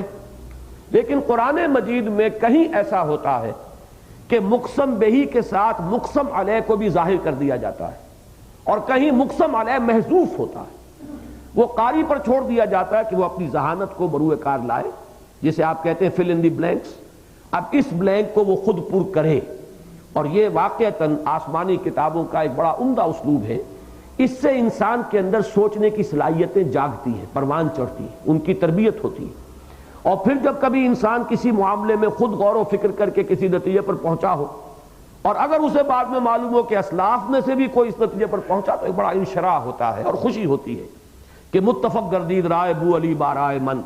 جیسے کہ میں نے آپ کو مثالاً بتایا ہے کہ سورہ بقرہ میں جو آیات صوم ہیں اس کے بارے میں ایک گمان مجھے تھا از خود، بعد میں مجھے معلوم ہوا کہ مولانا انور شاہ کاشمیری رحمۃ اللہ علیہ کی رائے بھی یہی تھی، تو بہت خوشی ہوئی۔ یہ میرے زمانہ طالب علمی کی بات ہے۔ اس کے بعد مجھے معلوم ہوا جب میں نے تفسیر امام راضی پڑھی کہ یہ تو سلف کے اندر بھی بات موجود تھی، لیکن بدقسمتی سے اس دور کی جتنی تفسیریں ہیں ان میں کسی میں وہ بات موجود نہیں۔ اس وجہ سے میرے لیے تو وہ ایک نئی بات تھی، لیکن جب معلوم ہوا کہ مولانا انور شاہ کاشمیری بیہقی وقت ان کی رائے بھی وہی ہے، اور امام راضی کہہ رہے ہیں کہ سلف میں یہ رائے موجود تھی، تو اب ایک انشراح ہوا اور خوشی ہوئی کہ متفق گردید رائے بو علی بارائے من۔ اسی طرح سورہ حج کی جو وہ آیت ہے جس میں کہ قتال کا اذن آیا ہے، اذن للذین یقاتلون بانہم ظلموا، میرا یہ وجدانی طور پر خیال تھا کہ یہ آیت اثناء سفر ہجرت میں نازل ہوئی ہے، جبکہ حضور مکے سے روانہ ہو چکے ہیں، مدینے ابھی نہیں پہنچے، لیکن یہ خیال ہی خیال تھا، میں اس کو اسی اعتبار سے بیان کیا کرتا تھا۔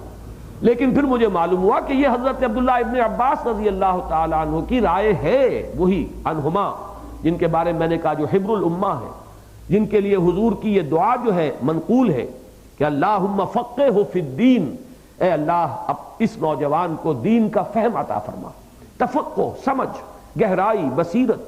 اور ایک جگہ مزید الفاظ ہیں وعلمہ التاویل، اسے تعویل قرآن، تفسیر قرآن کا خاص طور پر جو ہے اس کو فہم اور سمجھ عطا فرما۔ تو یہ مثالیں میں دے رہا ہوں کہ بعض اوقات جب انسان اپنے طور پر کوئی بات سوچ کر اور کسی نتیجے پر پہنچا اور پھر اسے کہیں سے تائید ملے تو خوشی ہوتی۔ تو یہ فل ان دی بلینکس کا معاملہ قرآن مجید میں بہت اہم ہے۔ اب یہاں مثلاً میں عرض کروں گا کہ دیکھیے 3 سورتیں قرآن مجید کی ہیں جو ٹھیک اسی اسلوب سے شروع ہوئی ہیں، ویسے تو 5 ہیں، 2 میں تو آیا ہے حامیم والکتاب المبین، قرآن کا لفظ نہیں ہے لیکن کتاب سے مراد قرآن ہے، لیکن 3 وہ ہیں کہ جس میں خاص طور پہ قرآن کے لفظ کے ساتھ ہے، صاد والقرآن ذی الذکر، قاف والقرآن المجید، اور یاسین والقرآن الحکیم۔ یہ 3 صورتیں ہوئی، 2 ایک حرف والی اور 1 2 حروف والی۔ لیکن ان میں سے ایک صورت میں آپ دیکھیں گے کہ مقسم علیہ جو ہے وہ بھی نمایاں طور پر لفظاً موجود ہے، یاسین والقرآن الحکیم انک لمن المرسلین۔ یاسین قسم ہے اس قرآن کی، اور گواہ ہے یہ قرآن کہ آپ یقیناً رسولوں میں سے ہیں۔ اب یہاں جو ہے مقسم علیہ بالکل واضح آ گیا، الفاظ کے اندر آ گیا، یہاں محذوف نہیں ہے، اسی سے قیاس کیجئے گا اب یہاں کہ والقرآن المجید انک لمن المرسلین، اس لیے کہ در حقیقت حضور کی رسالت کی سب سے بڑی دلیل یہ قرآن ہے، یا جسے میں اس انداز میں کہا کرتا ہوں کہ حضور کا سب سے بڑا معجزہ قرآن ہے۔ اسی کو قرآن جو ہے چیلنج کے انداز میں پیش کرتا ہے بار بار کہ اگر تمہیں کوئی شک ہے ان کنتم فی ریب مما نزلنا علی عبدنا فاتوا بسورۃ من مثلہ وادعوا شہداءکم من دون اللہ ان کنتم صادقین فإن لم تفعلوا ولن تفعلوا فاتقوا النار التي وقودها الناس والحجارہ اعدت للکافرین۔ اگر تمہیں کوئی شک ہے اس چیز کے بارے میں جو ہم نے اپنے بندے پر نازل کی ہے تو تم بھی ایک صورت میں جیسی بنا کر لا کے دکھا دو، اور جس کو بھی بلا سکتے ہو بلا لو، جنوں میں سے انسانوں میں سے شہداء تمہارے جو بھی ہوں، مددگار ہوں، سب کی مدد جمع کر لو، مجتمع کر لو اپنی قوتوں اور ایک صورت بنا کر لے آؤ۔ اور اگر تم یہ نہ کر سکو اور ہرگز نہیں کر سکو گے، یہ ہے کمال دعوے کا کہ یہ ایک چیلنجنگ انداز، ہرگز نہیں کر سکو گے تو ڈرو اس آگ سے کہ جس کا ایندھن بنیں گے انسان اور پتھر۔ تو معلوم ہوا کہ حضور کا اصل معجزہ، حضور کا سب سے بڑا معجزہ، حضور کے رسالت کی سب سے بڑی دلیل خود قرآن مجید ہے۔ تو یاسین والقرآن الحکیم انک لمن المرسلین، وہ مضمون جو میں نے سورہ بقرہ کے حوالے سے بیان کیا ہے، یہ مضمون سورہ بنی اسرائیل میں بھی ہے۔ قل لئن اجتمعت الانس والجن على ان یاتوا بمثل هذا القرآن لا یاتون بمثلہ ولو کان بعضهم لبعض ظہیرا۔ یہ مضمون سورہ ہود میں بھی ہے، یہ مضمون سورہ یونس میں بھی ہے، اور پھر یہ مضمون بڑی شان کے ساتھ اور بڑے چیلنجنگ انداز میں، بڑے متحدیانہ انداز میں آیا ہے آخری مرتبہ سورہ بقرہ میں۔ آخری کیوں کہا میں نے؟ حالانکہ سورہ بقرہ تو شروع میں ہے قرآن کے، آخری اس لیے کہ وہ مدنی ہے، اور باقی جن صورتوں میں یہ مضمون آیا ہے وہ مکیات ہیں۔ ترتیب نزولی کے اعتبار سے سورہ بقرہ ان میں آخری شمار ہوگی۔ تو اب وہاں جو یاسین کے حوالے سے ہم سمجھیں گے، یاسین والقرآن الحکیم انک لمن المرسلین، قاف والقرآن المجید انک لمن المرسلین، یا یہ کہ جو بھی اب اس کے اندر آپ معنی کے اندر اضافہ کرتے جائیں، یہ قرآن اس پر گواہ ہے، صاحب شرف و عزت، کہ آپ اللہ کے رسول ہیں، جو کچھ اس میں ہے وہ حق ہے، جس چیز کی یہ خبر دے رہا ہے وہ شدنی ہے، ہو کر رہے گا، اس میں کوئی شک والی بات نہیں ہے۔ الف لام میم ذالک الکتاب لا ریب فیہ، یہ سارا گویا کہ محذوف ہے یہاں پر، اور اسے لفظاً میں بیان کروں گا تو وہ سورہ یاسین کے حوالے سے القرآن یفسر بعضہ بعضا کے اصول کے تحت، تو یہاں پر بھی گویا کہ وہ آیت محذوف مانی جائے گی کہ انک لمن المرسلین۔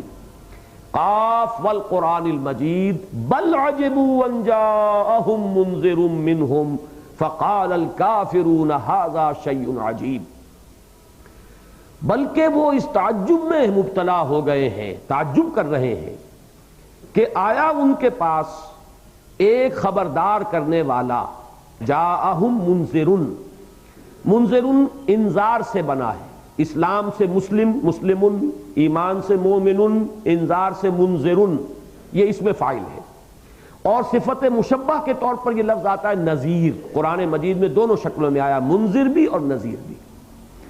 ان انت الا نذیر، اے نبی آپ نہیں ہیں مگر خبردار کرنے والے۔ اور انذار کے معنی کیا ہے یہ بارہا میں عرض کر چکا ہوں کہ اس کے ترجمے میں عام طور پر ایک بے احتیاطی ہو جاتی ہے، میں اسے غلطی نہیں کہتا، بے احتیاطی ہے۔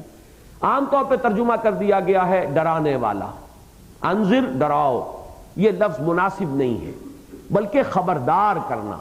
ڈرانا جو ہے وہ کوئی اچھی بات نہیں ہے، عام طور پر خوف کو ایک منفی سینٹیمنٹ اور ایک منفی جذبہ سمجھا جاتا ہے، اور اسی بنیاد پر عیسائیوں کو اعتراض کا موقع ملا ہے کہ قرآن زیادہ فیئر جو ہے انسان کا اس کو اپیل کرتا ہے، جبکہ ہماری کتاب انجیل جو ہے وہ لو آف گاڈ کو زیادہ اپیل کرتی ہے، اس کا زیادہ جو ہے اپیل وہ اللہ کی محبت کی طرف ہے۔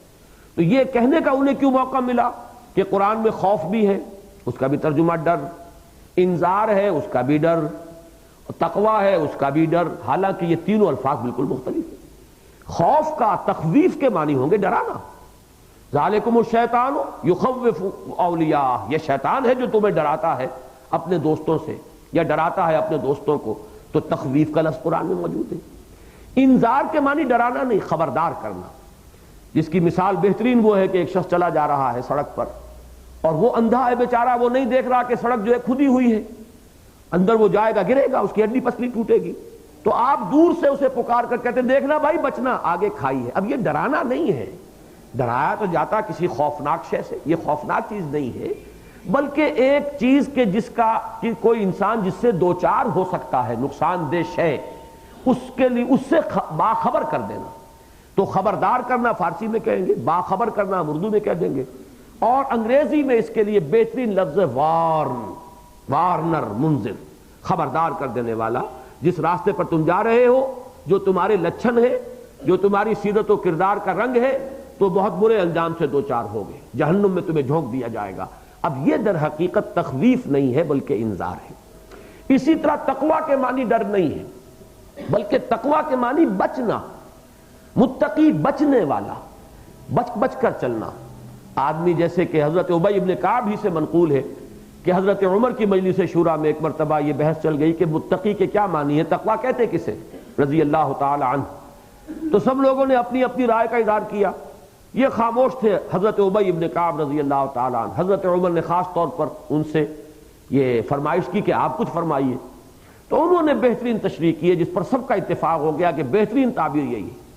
انہوں نے کہا کہ امیر المومنین، آپ دیکھتے ہیں کہ اگر کسی شخص کو کسی ایسے جنگل میں سے گزرنا پڑے جس میں خاردار جھاڑیاں ہوں، اور اس پر میں اضافہ کر رہا ہوں کہ جس میں لمبی لمبی گھاس بھی ہے، کچھ پتہ نہیں کہیں کوئی بل ہے، کوئی کھڈا ہے، کوئی بنا ہوا راستہ نہیں ہے، تو اب کیسے انسان پھونک پھونک کر قدم رکھے گا، اپنے کپڑوں کو سمیٹے گا، بچ کر نکلے گا کہ کہیں کسی جھاڑی میں الجھ نہ جاؤں، میرے کپڑے جو ہے کہیں الجھ نہ جائیں۔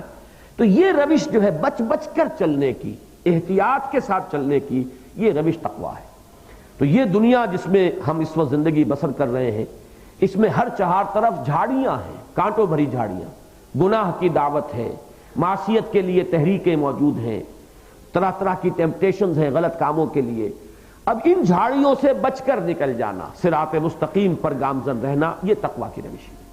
تو یہاں بھی نوٹ کیجئے کہ بل عجبوا ان جاءہم منذر، بلکہ انہیں تعجب اس بات پر ہوا ہے کہ ان کے پاس تشریف لایا صلی اللہ علیہ وسلم ایک خبردار کرنے والا جو انہی میں سے ہے۔ اس میں اب تعجب کی چیزیں دیکھیے کیا کیا ہے۔ ایک تو انذار آخرت ان کے لیے تعجب کی بات تھی کہ قیامت ہوگی، تم سب کھڑے کر دیے جاؤ گے، زندہ کیے جاؤ گے، ایک میدان میں جمع ہوگے، حساب کتاب ہوگا، فیصلے ہوں گے، جنت اور دوزخ ہے، ابدی ہے۔ اب یہ تو بڑی تعجب کی بات تھی ان لوگوں کے لیے۔ آپ اپنے اوپر قیاس نہ کیجئے، جن لوگوں کے ہاں یہ عقیدہ سرے سے موجود نہ رہا ہو یا بہت ہی تحت الشعور میں اتر گیا ہو، ان کو جب یہ بات کہی جائے گی تو وہ تو بہت ایک دم اپرائیں گے اس سے کہ بڑی عجیب بات ہے۔ تو پہلی تو بات ان کے لیے جو تعجب خیز تھی وہ یہ انذار آخرت۔ دوسرے یہ کہ منہم، ہم میں سے ایک آدمی ہے، اس کو کوئی سرخاب کا پر نہیں لگا ہوا ہے، آسمان سے نہیں اترا ہے، وہ اگر فرشتہ کے مانند ہوتا اور وہ پروں کے اوپر پروں سے تیرتا ہوا وہ آ رہا ہوتا تب بھی ہم مان لیتے کہ یہ خبر دے رہا ہے، یہ تو ہم میں سے ہے۔ بھئی عبداللہ کا بیٹا ہے، عبد المطلب کا پوتا ہے، ابو طالب کا بھتیجا ہے، یہ ہم میں سے ہے۔ ایسے بزرگ بھی موجود ہوں گے جنہوں نے حضور کا بچپن دیکھا ہو، ہمارے سامنے گڈلیوں چلتا تھا، ہمارے سامنے گھٹنوں چلتا تھا، ہمارے سامنے اس کا لڑکپن ہے، آج یہ کھڑا ہو گیا یہ خبر دینے کے لیے کہ مجھ پر وحی آتی ہے، فرشتہ آتا ہے، اس نے مجھے یہ کہا ہے۔ تو منہم در حقیقت اس میں ان کے تعجب کی دوسری اہم بات ہے، اور یہی ہے اصل میں کہ جس سے تعلق جڑتا ہے مقسم علیہ سے کہ یاسین والقرآن الحکیم انک لمن المرسلین، اس لیے کہ انذار کے لیے سند تو یہی ہے نا کہ میں رسول ہوں، اور تو کوئی سند نہیں۔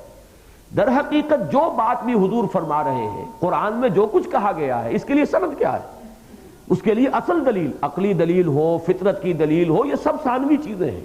جو اصل دلیل ہے وہ یہ کہ میں رسول ہوں، میرے پاس وہ علم آیا جو تمہارے پاس نہیں آیا، جیسے کہ حضرت ابراہیم علیہ السلام کا قول منقول ہوا ہے سورہ مریم میں کہ یا ابت انی قد جانی من العلم ما لم یاتک فاتبعنی اہدک صراطا سویا، ابا جان میرے پاس وہ علم آیا ہے جو آپ کے پاس نہیں آیا تھا، لہذا آپ کو میری پیروی کرنی ہوگی۔ بظاہر چاہے آپ یہ کہیں کہ یہ الٹی گنگا بہ رہی ہے کہ باپ سے کہے بیٹا کہ میرے پیچھے چلو، لیکن یہ کہ بہرحال دلیل موجود ہے، میرے پاس وہ علم آیا ہے، وہ ذریعہ علم مجھے حاصل ہے جو آپ کو حاصل نہیں ہے، لہذا آپ کو میری پیروی کرنی ہوگی۔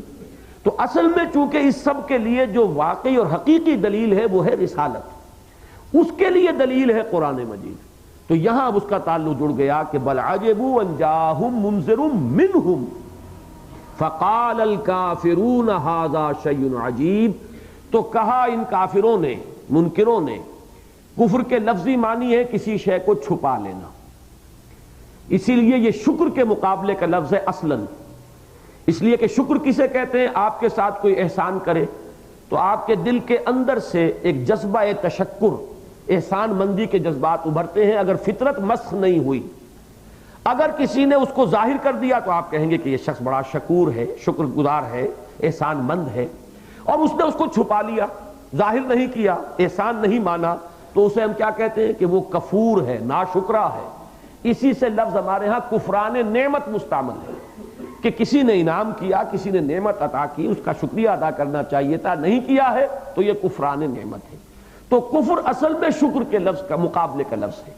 اب اصطلاحاً کیا ہے کہ قرآن مجید جن باتوں کی دعوت دے رہا ہے وہ فطرت انسانی میں ہے، اور جب قرآن انسان سنتا ہے تو فطرت سے اس کی گواہی ابھرتی ہے۔ اب اگر ایک شخص اس گواہی کو دبا دیتا ہے کسی مصلحت کی وجہ سے، کسی اپنے مفاد کی وجہ سے، اپنے ماحول کے دباؤ کی وجہ سے، عصبیت کی وجہ سے، ضد کی وجہ سے، ہٹ دردی کی وجہ سے، تو یہ کفر ہے۔ گویا کہ اس نے اس گواہی کو دبا دیا، چھپا لیا جو اس کی فطرت کی گہرائیوں سے ابری تھی کہ یہ بات صحیح ہے۔ اس معنی میں اس لفظ کو اب ہم جو انکار کرنے والا ہے رسول کی رسالت کا، وہ در حقیقت کافر ہے، وہ منکر ہے۔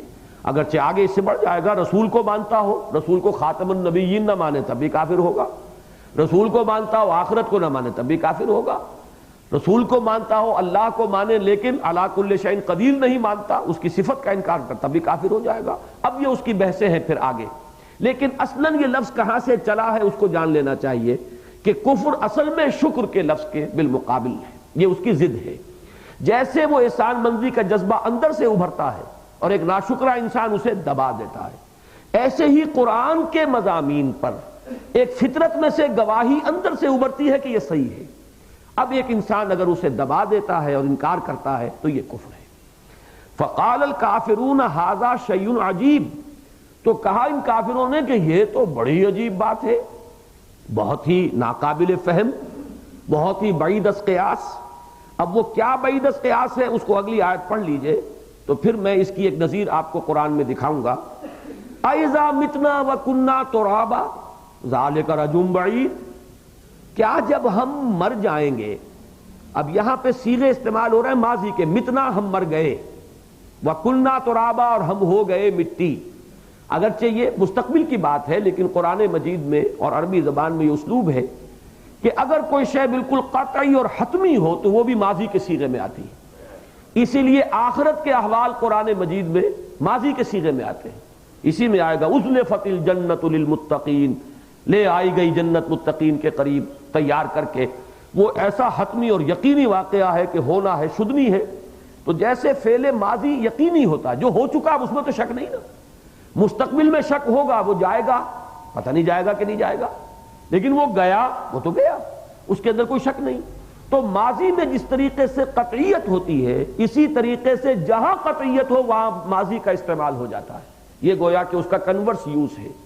تو ترجمہ اس کا لفظی ہوگا جب ہم مر گئے، وَكُنَّا تُرَابًا اور ہو گئے مٹی، اور اس کا بامحاورہ ترجمہ ہوگا کیا جب ہم مر جائیں گے۔ یہ کیا ہے؟ یہ حمزہ ہے، دیکھیے یہ حمزہ پر زبر، اس کو ایسے بھی لکھ سکتے ہیں، الف لکھ کر اس کے اوپر زبر لگائیں گے تو وہ بھی حمزہ شمار ہوگا۔ اَإِذَا مِتْنَا، کیا جب ہم مر جائیں گے، وَكُنَّا تُرَابًا اور ہم مٹی ہو جائیں گے، مٹی ہو کر مٹی میں مل جائیں گے، ذَلِكَ رَجْعٌ بَعِيدٌ، یہاں بھی دیکھیے حذف ہے، تو کیا پھر ہمیں لوٹا دیا جائے گا؟ اس کو حذف کر دیا، ذَلِكَ رَجْعٌ بَعِيدٌ سے وہ خود بخود ظاہر ہو رہا ہے یہ لوٹنا تو بہت دور کا ہے، یہ رجعت جو ہے ہماری سمجھ میں نہیں آتی۔ جب مٹی ہو کر مٹی میں مل جائیں گے تو کیسے ممکن ہے کہ پھر لوٹ آئیں، زندگی پھر ہمیں مل جائے، پھر ہمیں زندہ کر لیا جائے۔ اب جو میں آپ کو اس کی نظیر دکھانا چاہتا ہوں اور اس سے در حقیقت ایک ثبوت ملے گا، وہ جو میں نے دو مختلف گروپوں کا آپ کو بلکہ تین کا بتایا کہ دو گروپ جو ہے پہلے مکیات کے اس میں اصل مضمون ہے رسالت، پھر درمیانی دو گروپ جو ہے اس میں اصل مضمون ہے توحید، اور یہ آخری دو گروپ جو ہے اس میں اصل مضمون ہے آخرت۔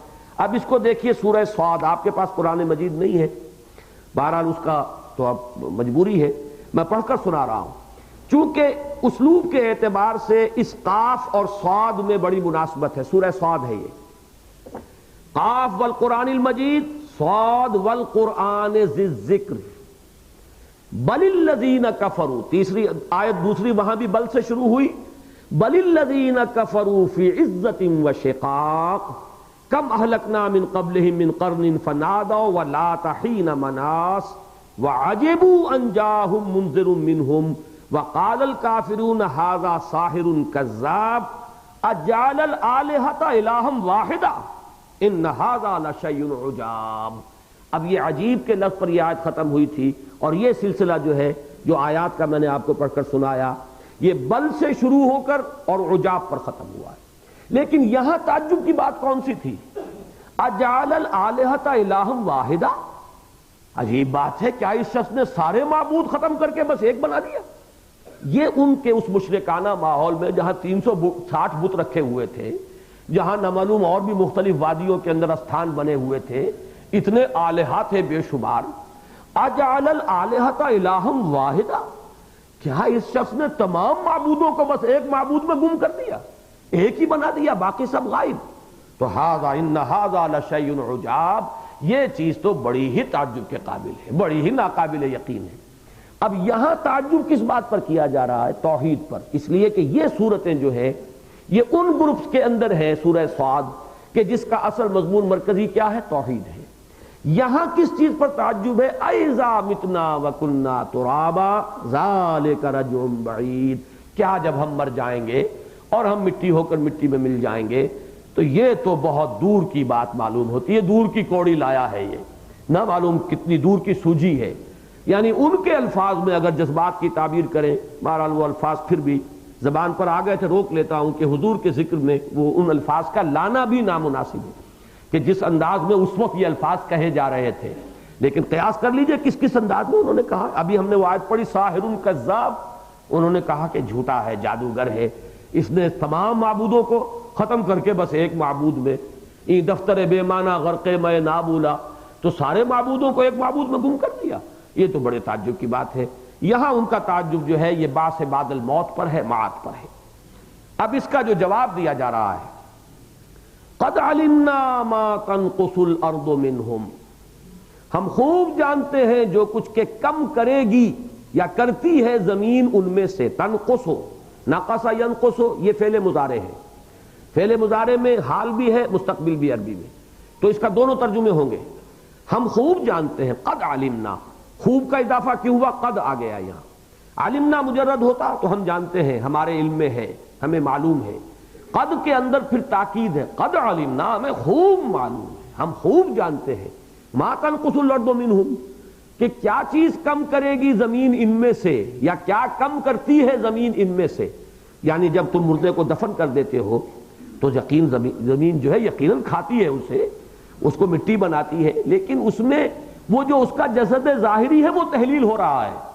تم اس اصل ہستی کو نہیں جانتے جو تمہارے وجود کی جو اصل بنیاد ہے اور اساس ہے، وہ تمہاری روح جو ہے اس کو تو وہ زمین ختم نہیں کر سکتی۔ کیا چیز کم کرتی ہے وہ ہمارے علم میں ہے، اور جو چیز تمہاری اصل حقیقت ہے وہ کیا ہے وہ ہم خوب جانتے ہیں کہ اس میں سے کوئی چیز زمین کی دسترس میں نہیں ہے۔ وہ روح تمہاری مٹی ہو کر مٹی میں نہیں ملے گی، بلکہ یہ کہ وہ تو جسد ظاہری ہے، وہ جسد عنصری ہے، وہ تمہارا جسد مادی ہے۔ قد علمنا ما تنقص الارض منہم وعندنا کتاب حفیظ، اور ہمارے پاس وہ کتاب ہے۔ کتاب کا لفظ یہاں پہ آیا ہے ریکارڈ کے معنی میں، ہمارے پاس مکمل ریکارڈ ہے، اور وہ ریکارڈ بھی ایسا ہے جو حفاظت کرنے والا، کوئی چیز اس میں سے رہ جانے والی نہیں ہے کہ وہ کسی چیز کو بھی چھوڑ جائے۔ یعنی جو جو کچھ ان کے اجزاء ہیں ان کا بھی حساب ہمارے پاس ہے۔ یہ چیز جو ہے وہ کہیں ایسا نہیں ہے کہ جو چیز تحلیل ہو رہی ہے، ایک چیز تحلیل ہو گئی ہے لیکن ریکارڈ میں آئی ہوئی ہے، اور وہ ہمارے علم سے اور ہماری دسترس سے اور ہماری قدرت سے کہیں باہر نہیں ہے۔ ہم اگر علی کل شیء قدیر ہیں، دیکھیے اس میں ایک بات میں نے کئی مرتبہ پہلے واضح کی ہے کہ آخرت اور معاد پر بات کرتے ہوئے ہمیشہ جو ترتیب ہونی چاہیے، ہم عام طور پر الٹی ترتیب کی وجہ سے پھنس جاتے ہیں۔ اگر آپ کسی شخص سے گفتگو کر رہے ہیں جو آخرت کا منکر ہے تو آپ آخرت پر بحث نہ کیجئے، پہلے اس سے یہ پوچھئے خدا کو مانتے ہو کہ نہیں مانتے۔ اگر خدا کو کوئی شخص نہیں مانتا تو میں خامخواہ وقت ضائع کروں آخرت پر اس کے، میرا بھی وقت ضائع ہوگا، اس کا بھی وقت ضائع ہوگا، اور حاصل کچھ نہیں ہوگا، اس لیے کہ آپ صحیح جگہ سے بحث شروع نہیں کر رہے۔ پہلے اپنا موقف معین کرو، تم اللہ کو مانتے ہو کہ نہیں۔ اللہ کو نہیں مانتے تو پہلے اس کے بارے میں بات کریں گے، آخرت تو آئے گی تیسرے نمبر پر۔ اب اگر اللہ کو مانتے ہو تو کیا اسے علی کل شیء قدیر مانتے ہو؟ کیا اسے بے کل شیء علیم مانتے ہو؟ وہی جو انگریزی میں اومنی پوٹنٹ اینڈ اومنیشینٹ، وہ ہستی جو سب قدرت رکھتی ہے، علی کل شیء قدیر، وہ ہستی جس کو ہر علم حاصل ہے، کل علم حاصل ہے، بے کل شیء علیم۔ اگر ان دو صفات کو مانتے ہو تو سارا تعجب جو ہے حبا منصورہ ہو جائے گا، اب وہ ختم ہو جائے گا۔ پھر تعجب کس بات پر؟ وہ ہستی ہے جو علی کل شیء قدیر ہے، تو اس کے لیے اب تعجب کی بات کون سی رہ گئی کہ وہ تمہیں دوبارہ زندہ کر سکے؟ یہ ہوگا صحیح دلیل کا استدلال کا رخ۔ اگر آپ الٹی گنگا بہائیں گے تو آپ بھی پھنس جائیں گے اور اس کا بھی وقت ضائع ہوگا، نتیجہ خیز گفتگو نہیں ہوگی۔ تو یہاں پر یہ ہے کہ چونکہ یہ مخاطب کون لوگ ہیں؟ وہ ہیں جو خدا کے منکر نہیں تھے، منکر نہیں تھے، بلکہ وہ اللہ کو مانتے تھے۔ یہ تو آپ نے قرآن مجید میں بارہا پڑھا ہوگا، وہ کہتے تھے اللہ کو تو ہم مانتے ہیں، صرف یہ کہ اللہ کے ساتھ کچھ اور آلہہ کو بھی مانتے تھے۔ لیکن جب ان سے پوچھا جاتا تھا وَلَئِن سَأَلْتَهُم مَّنْ خَلَقَ السَّمَاوَاتِ وَالْأَرْضَ، اے نبی اگر آپ ان سے پوچھیں گے آسمان اور زمین کس نے بنائے، لَيَقُولُنَّ اللَّهُ، وہ فوراً کہیں گے اللہ نے بنائے۔ فَأَنَّىٰ يُؤْفَكُونَ، تو پھر یہ مان کر اب یہ کدھر جا رہے ہیں؟ اگر خالق آسمان اور زمین کا وہی ہے تو مالک بھی وہی ہے، پھر رب بھی وہی ہے، پھر تو تمہیں ہر چیز ماننی پڑے گی۔ تو جہاں تک توحید فی الخلق کا تعلق ہے، توحید خالق، اس میں کوئی اختلاف نہیں تھا۔ کوئی ہوگا وہاں ایسا مادہ پرست بھی اور ایتھیسٹ بھی اور کوئی اس قسم کا بھی کہ جو منکر ہو اللہ کے وجود کا، وہ شاذ کا معاملہ ہے، الشاذ کالمعدوم۔ ویسے ہم پڑھ چکے ہیں سورہ جو سور حوامیم ہے اس میں اس کا ذکر موجود ہے، ایسے لوگ اس وقت بھی تھے، لیکن یہ کہ وہ الشاذ کالمعدوم کے درجے میں جو مین بلک تھا ان لوگوں کا کہ جن سے قرآن مخاطب تھا، وہ اللہ کو مانتے تھے۔ جب اللہ کو مانتے تھے تو پھر اب دلیل آسان ہے۔ اللہ نے اسی لیے جواب میں فرمایا قد علمنا ما تنقص الارض منہم وعندنا کتاب حفیظ، ہمیں خوب معلوم ہے جو کچھ کمی کرتی ہے ان میں سے زمین، جو کیا کچھ کھا جاتی ہے، کس چیز کو تحلیل کرتی ہے، ہم خوب جانتے ہیں، اور ہمارے پاس وہ ریکارڈ مکمل موجود ہے۔ اب وہ ریکارڈ اعمال کا بھی ہے، وہ ریکارڈ ان اجزاء ترکیبی کا بھی ہے کہ جن سے کسی انسان کا جسد بنا ہوا تھا دنیا میں، وہ بھی سب ہمارے پاس مندرج ہیں، موجود ہیں۔ لہذا ہمارے لیے قطعاً مشکل نہیں ہے کہ ہم دوبارہ ان تمام اجزاء کو جمع کر کے اور پھر انسان کو بنا کر کھڑا کر دیں۔ بل کذبوا بالحق لما جاءہم، اب یہاں جو بل آیا ہے دوبارہ، اس میں ذرا ایک عجیب کیفیت ہے کہ جو کلام کا جو اسلوب ہے اس سے ایک سامع پر اور اس کے مزاج کو سمجھنے والے پر اس کی ایک کیفیت وارد ہوگی۔ اصل بات یہ نہیں ہے، تعجب نہیں ہے ان کو، یہ جھوٹ کہہ رہے ہیں کہ تعجب کے قابل ہے یہ بات۔ اصل وجہ کیا ہے، یہ جھٹلانا چاہتے ہیں حق کو، ماننے کے لیے تیار نہیں۔ من پاپی ہے، ان کا جو دل ہے وہ مریض ہے، ماننے کے لیے تیار نہیں ہے۔ مانے تو پھر اس کے لوازم کو ماننا پڑے گا، آخرت کو مانیں گے تو سیدھے ہونا پڑے گا۔ اگر یہ مانے کہ نیکی کی جزا نیک ملنی ہے اور بدی کی سزا بری ملنی ہے تو لازماً انسان کو سیدھا ہونا پڑے گا، یہاں کے عیش چھوڑنے پڑیں گے، حرام خوری سے اللے تللے ہو رہے ہیں اس کو تو چھوڑنا نہیں۔ لہذا جیسے میں نے کئی مرتبہ مثال دی ہے کہ کبوتر بلی کو دیکھ کر آنکھیں بند کرتا ہے، اسی میں عافیت سمجھتا ہے، حالانکہ اس سے بلی معدوم تو نہیں ہو جائے گی، بلی تو رہے گی، لیکن یہ اس کا ایک ریفلیکس ہے، ریفلیکس ایکشن ہے، بے اختیار کہ آنکھ بند ہو جائے گی۔ تو یہ در حقیقت اپنے لیے ایک تحفظ ہے جو انسان غیر شعوری طور پر حاصل کر رہا ہے۔ انکار کرو آخرت کا، اس کو مانا تو پھر لینے کے دینے پڑیں گے، لالے پڑ جائیں گے، سیدھا ہونا پڑے گا، صحیح راستے پر چلنا ہوگا، حرام خوریاں اور غلط کاریاں چھوڑنی پڑیں گی۔ یہی ہے جو سورہ قیامہ میں آیا، چونکہ وہ ہمارے منتخب نصاب میں ویسے تو 29ویں پارے کے آخر میں جا کر آئے گی، کہ وہاں یہ فرمایا گیا ہے کہ در حقیقت ان کا جو انکار ہے اس کا سبب کیا ہے۔ لا اقسم بیوم القیامہ ولا اقسم بالنفس اللوامہ ایحسب الانسان ان لن نجمع عظامہ بلا قادرین علی ان نسوی بنانہ بل یرید الانسان لیفجر امامہ۔ اصل میں انسان فسق و فجور کا عادی ہو چکا ہے، اس کو چھوڑنے کے لیے تیار نہیں ہے اور اس کو جاری رکھنا چاہتا ہے۔ اب جاری رکھنے کے لیے اسے قیامت کا انکار کرنا پڑتا، نہیں یہ سب ڈھکوسلے ہیں، کوئی حساب کتاب نہیں، کوئی جزا سزا نہیں، یہ پچھلی باتیں ہیں، اساطیر الاولین ہیں، یہ خام خام پر دھونس جماتے ہیں۔ یہ بات کیوں کہہ رہا ہے؟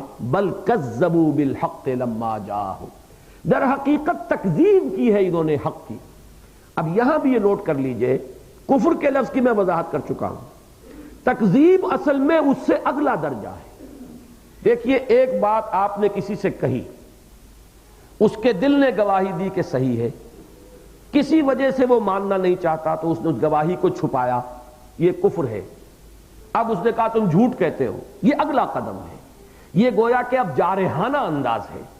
ایک صرف انفعالی کیفیت ہے کہ حق کی گواہی جو دل سے ملی تھی، فطرت کی گہرائیوں سے آپ نے اس کو تسلیم نہیں کیا، اس کو چھپا دیا۔ یہ ایک جرم ہے، تکذیب دوہرا جرم ہے کہ اب آپ نے ڈٹائی کے ساتھ یہ کہا، جس کی صداقت پر دل گواہی دے رہا ہے کہ یہ صحیح ہے، اس کو اب آپ کہتے ہیں کہ جھوٹ بول رہے ہو۔ یہ ہے گویا کہ جب تکذیب کے مرحلے تک کوئی آ جائے گا تو اب گویا کہ یہ شخص آخری درجے کو پہنچ گیا ہے جرم کے. چھپا لینا بھی جرم تھا، کتمان شہادہ، اس کو جو سورہ بقرہ کے 16ویں رکوع میں یہ لفظ آیا ہے وَمَنْ أَظْلَمُ مِمَّنْ كَتَمَ شَهَادَةً عِنْدَهُ مِنَ اللَّهِ. اس شخص سے بڑھ کر ظالم کون ہوگا کہ جو ایک گواہی کو چھپا لے جو اس کے پاس ہے اللہ کی طرف سے امانت کے طور پر. تو جب کسی انسان کا دل کسی شے کی صداقت و حقانیت پر گواہی دے دے تو اب یہ اللہ کی طرف سے ایک امانت ہے اس کے پاس. اب اس کا اظہار، اعلان، اعتراف یہ اس کا فرض ہے. چھپایا تو یہ کتمان شہادت ہے، یہ جرم ہے. اس سے آگے بڑھ کر الٹا حملہ کیا کہ تم جھوٹ کہہ رہے ہو تو یہ گویا کہ یہ جارحیت ہے، اور یہاں پہنچ کر وہ جرم جو ہے وہ دو آدشا نہیں سے آدشا ہو گیا. تو یہاں یہ لفظ آیا بل کذبوا بالحق لما جاءہم. اب حق کا لفظ جو ہے یہ میں سورۃ العصر پر جو میرا کتاب چاہے اس میں بھی میں نے بیان کیے ہیں. مولانا فراہی نے بڑی خوبصورتی سے بحث کی ہے تفسیر سورۃ العصر میں کہ حق کے معنی کیا ہے. حق اصل میں عربی زبان میں کہلاتی ہے وہ شے جو بالفعل موجود ہو، حقیقی ہو، وہمی اور خیالی نہ ہو. وہمی اور خیالی چیز کو باطل کہیں گے. دوسرے معنی حق کے کیا ہیں؟ جو شدنی ہے، اٹل ہے، ہو کر رہنی ہے، جس کا وقوع میں آنا بلا شک و شبہ، ہر شک و شبہ سے بالا تر ہے. اسی طریقے سے جو چیز ہونے والی نہیں ہے وہ باطل ہو جائے گی حق کے مقابلے میں. تیسرے یہ کہ جو شے انسان پر اخلاقاً واجب ہو جائے وہ حق ہے. والدین کے یہ حقوق ہیں اولاد پر، پڑوسی کے یہ حقوق ہے پڑوسی پر. تو یہ حقوق کیا ہے؟ یہ وجوب اخلاقی ہے، وہ بھی حق ہے. اور چوتھی چیز جو شے عقلاً اور منطقی طور پر ثابت ہو رہی ہو وہ حق ہے. جو چیز جو ہے عقلاً اور منطقی طور پر ثابت نہ ہو وہ باطل ہو جائے گی اس کے مقابلے میں. اب یہاں یہ کس معنی میں آیا ہے؟ شدنی کے معنی میں. ایک تو یہ کہ دو معنی لے سکتے ہیں، جو شے واقعی ہے، حقیقی ہے، وہمی اور خیالی نہیں ہے. یہ کسی مجذوب کی بڑھ نہیں ہے، یہ کسی مرگی کے مریض کے دورے کی باتیں نہیں ہیں، بلکہ یہ حق ہے. دوسرے یہ کہ جس بات کی خبر دی جا رہی ہے قیامت وہ شدنی ہے، اس کا وقوع جو ہے اس کا قائم ہونا. جیسے کہ اس سلسلے کی آخری سورت شروع کہاں سے ہوتی ہے یاد ہے آپ کو؟ سورہ واقعہ. اذا وقعت الواقعۃ لیس لوقعتها کاذبہ. جب وہ واقعہ وقوع میں آ جائے گا تو پھر اس کو جھٹلانے والا کوئی نہیں ہوگا. آج تو یہ کہہ رہے ہیں کیسے ہوگا، کس طرح ہوگا، کیسے اٹھا دیں گے، کیسے سب لوگ مر گئے، کھپ گئے، ہڈیاں ان کی گل سڑ گئی، نخرا عظاما نخرا کنا ترابا. آج تو یہ اس طرح کی باتیں بنا رہے ہیں، ان کی جو زبانیں ہیں بڑی تیز ہیں، قینچی کی طرح چل رہی ہیں. لیکن اذا وقعت الواقعۃ لیس لوقعتها کاذبہ خافضۃ الرافعہ. وہ وقت جو ہے، وہ واقعہ جو ہے وہ خافضہ بھی ہے، رافعہ بھی ہے. خافضہ خفض کے معنی دبا دینا، گرا دینا، رافعہ اٹھا لینے والی. کچھ کو دبا دے گی، کچھ کو اٹھا دے گی. جو اصحاب الیمین ہوں گے اور جو مقربون ہوں گے وہ ہوں گے جن کے لیے وہ واقعہ رفع کا موجب بنے گا. ان کی بلند جو شانیں ہیں وہ ظاہر ہوں گی، ان کے مراتب عالیہ کا ظہور ہوگا. اور جو اس کے منکر تھے اصحاب الشمال ان کے لیے وہ خافضہ ہے، ان کو یعنی دبا دینے والی. زمین میں ان کی نگاہیں گڑی ہوئی ہوں گی اور وہ عذاب میں جھونک دیے جائیں گے. تو یہاں فرمایا بل کذبوا بالحق لما جاءہم فہم فی امر مریج. اور اب وہ ایک ایسی چیز میں مبتلا ہو گئے ہیں. مریج کہتے ہیں ایک ایسی شے کہ جس میں انسان مخمصے میں گرفتار ہو جائے. یہاں ایک بڑا پیارا اس کا ذکر کیا گیا ہے کہ مریج اے مضطرب من مرج، مرج الخاتم فی اصبعہ یمرج اے قلقہ. اگر کوئی انگوٹھی کسی کی انگلی میں پھنس جائے تو اس کو عرب کہتے ہیں مرج الخاتم، پھنس گئی ہے، نکلتی نہیں ہے ابھی. یہاں سے لفظ مریج مخمصہ، پھنس جانا. یہ ایک عجیب مخمصے میں مبتلا ہو گئے. وہ مخمصہ کیا تھا کہ اب کیا کہیں محمد کے لیے، کیا لفظ ہم تجویز کریں صلی اللہ علیہ وسلم. کبھی شاعر کہتے تھے، کبھی ساحر کہتے تھے، کبھی کاہن کہتے تھے، کبھی مسحور کہتے تھے، کبھی کہتے تھے کہ سچ تو بولتے ہیں، یہ معلوم ہوتا مجنون ہے، کوئی جنون ہو گیا انہیں. ہم جھوٹا تو نہیں کہہ رہے ان کو، لیکن یہ کہ ان کے اوپر آسیب کا سایہ ہو گیا ہے، کوئی جن آ گیا ہے، یا ان کا جو ہے خلل دماغی کا عارضہ ہو گیا ہے. کبھی کہتے تھے نہیں جھوٹے ہیں. اب یہ جو ان کے مختلف اقوال تھے، جیسے آپ کہتے ہیں کہ چور کے پاؤں نہیں ہوتے. اب جن کی کہ اصل میں ان کا موقف کسی عقلی دلیل پر قائم نہیں، لہذا ان کی کیفیت یہ ہو چکی ہے فہم فی امر مریج. اب وہ ایک بڑے مخمصے میں مبتلا ہو چکے ہیں۔ اللہ تعالی ہمیں ان مخمصوں سے اگر ہم میں سے کسی کے دل میں ہوں نجات عطا فرمائے، اور ہمارے دلوں میں توحید پر، آخرت پر اور رسالت پر ایمان جو ہے اس ایمان سے ہمارے قلوب کو منور فرمائے۔ آمین یا رب العالمین۔ میں ٹھیک 1.5 گھنٹے پہ اس درس کو ختم کر رہا ہوں۔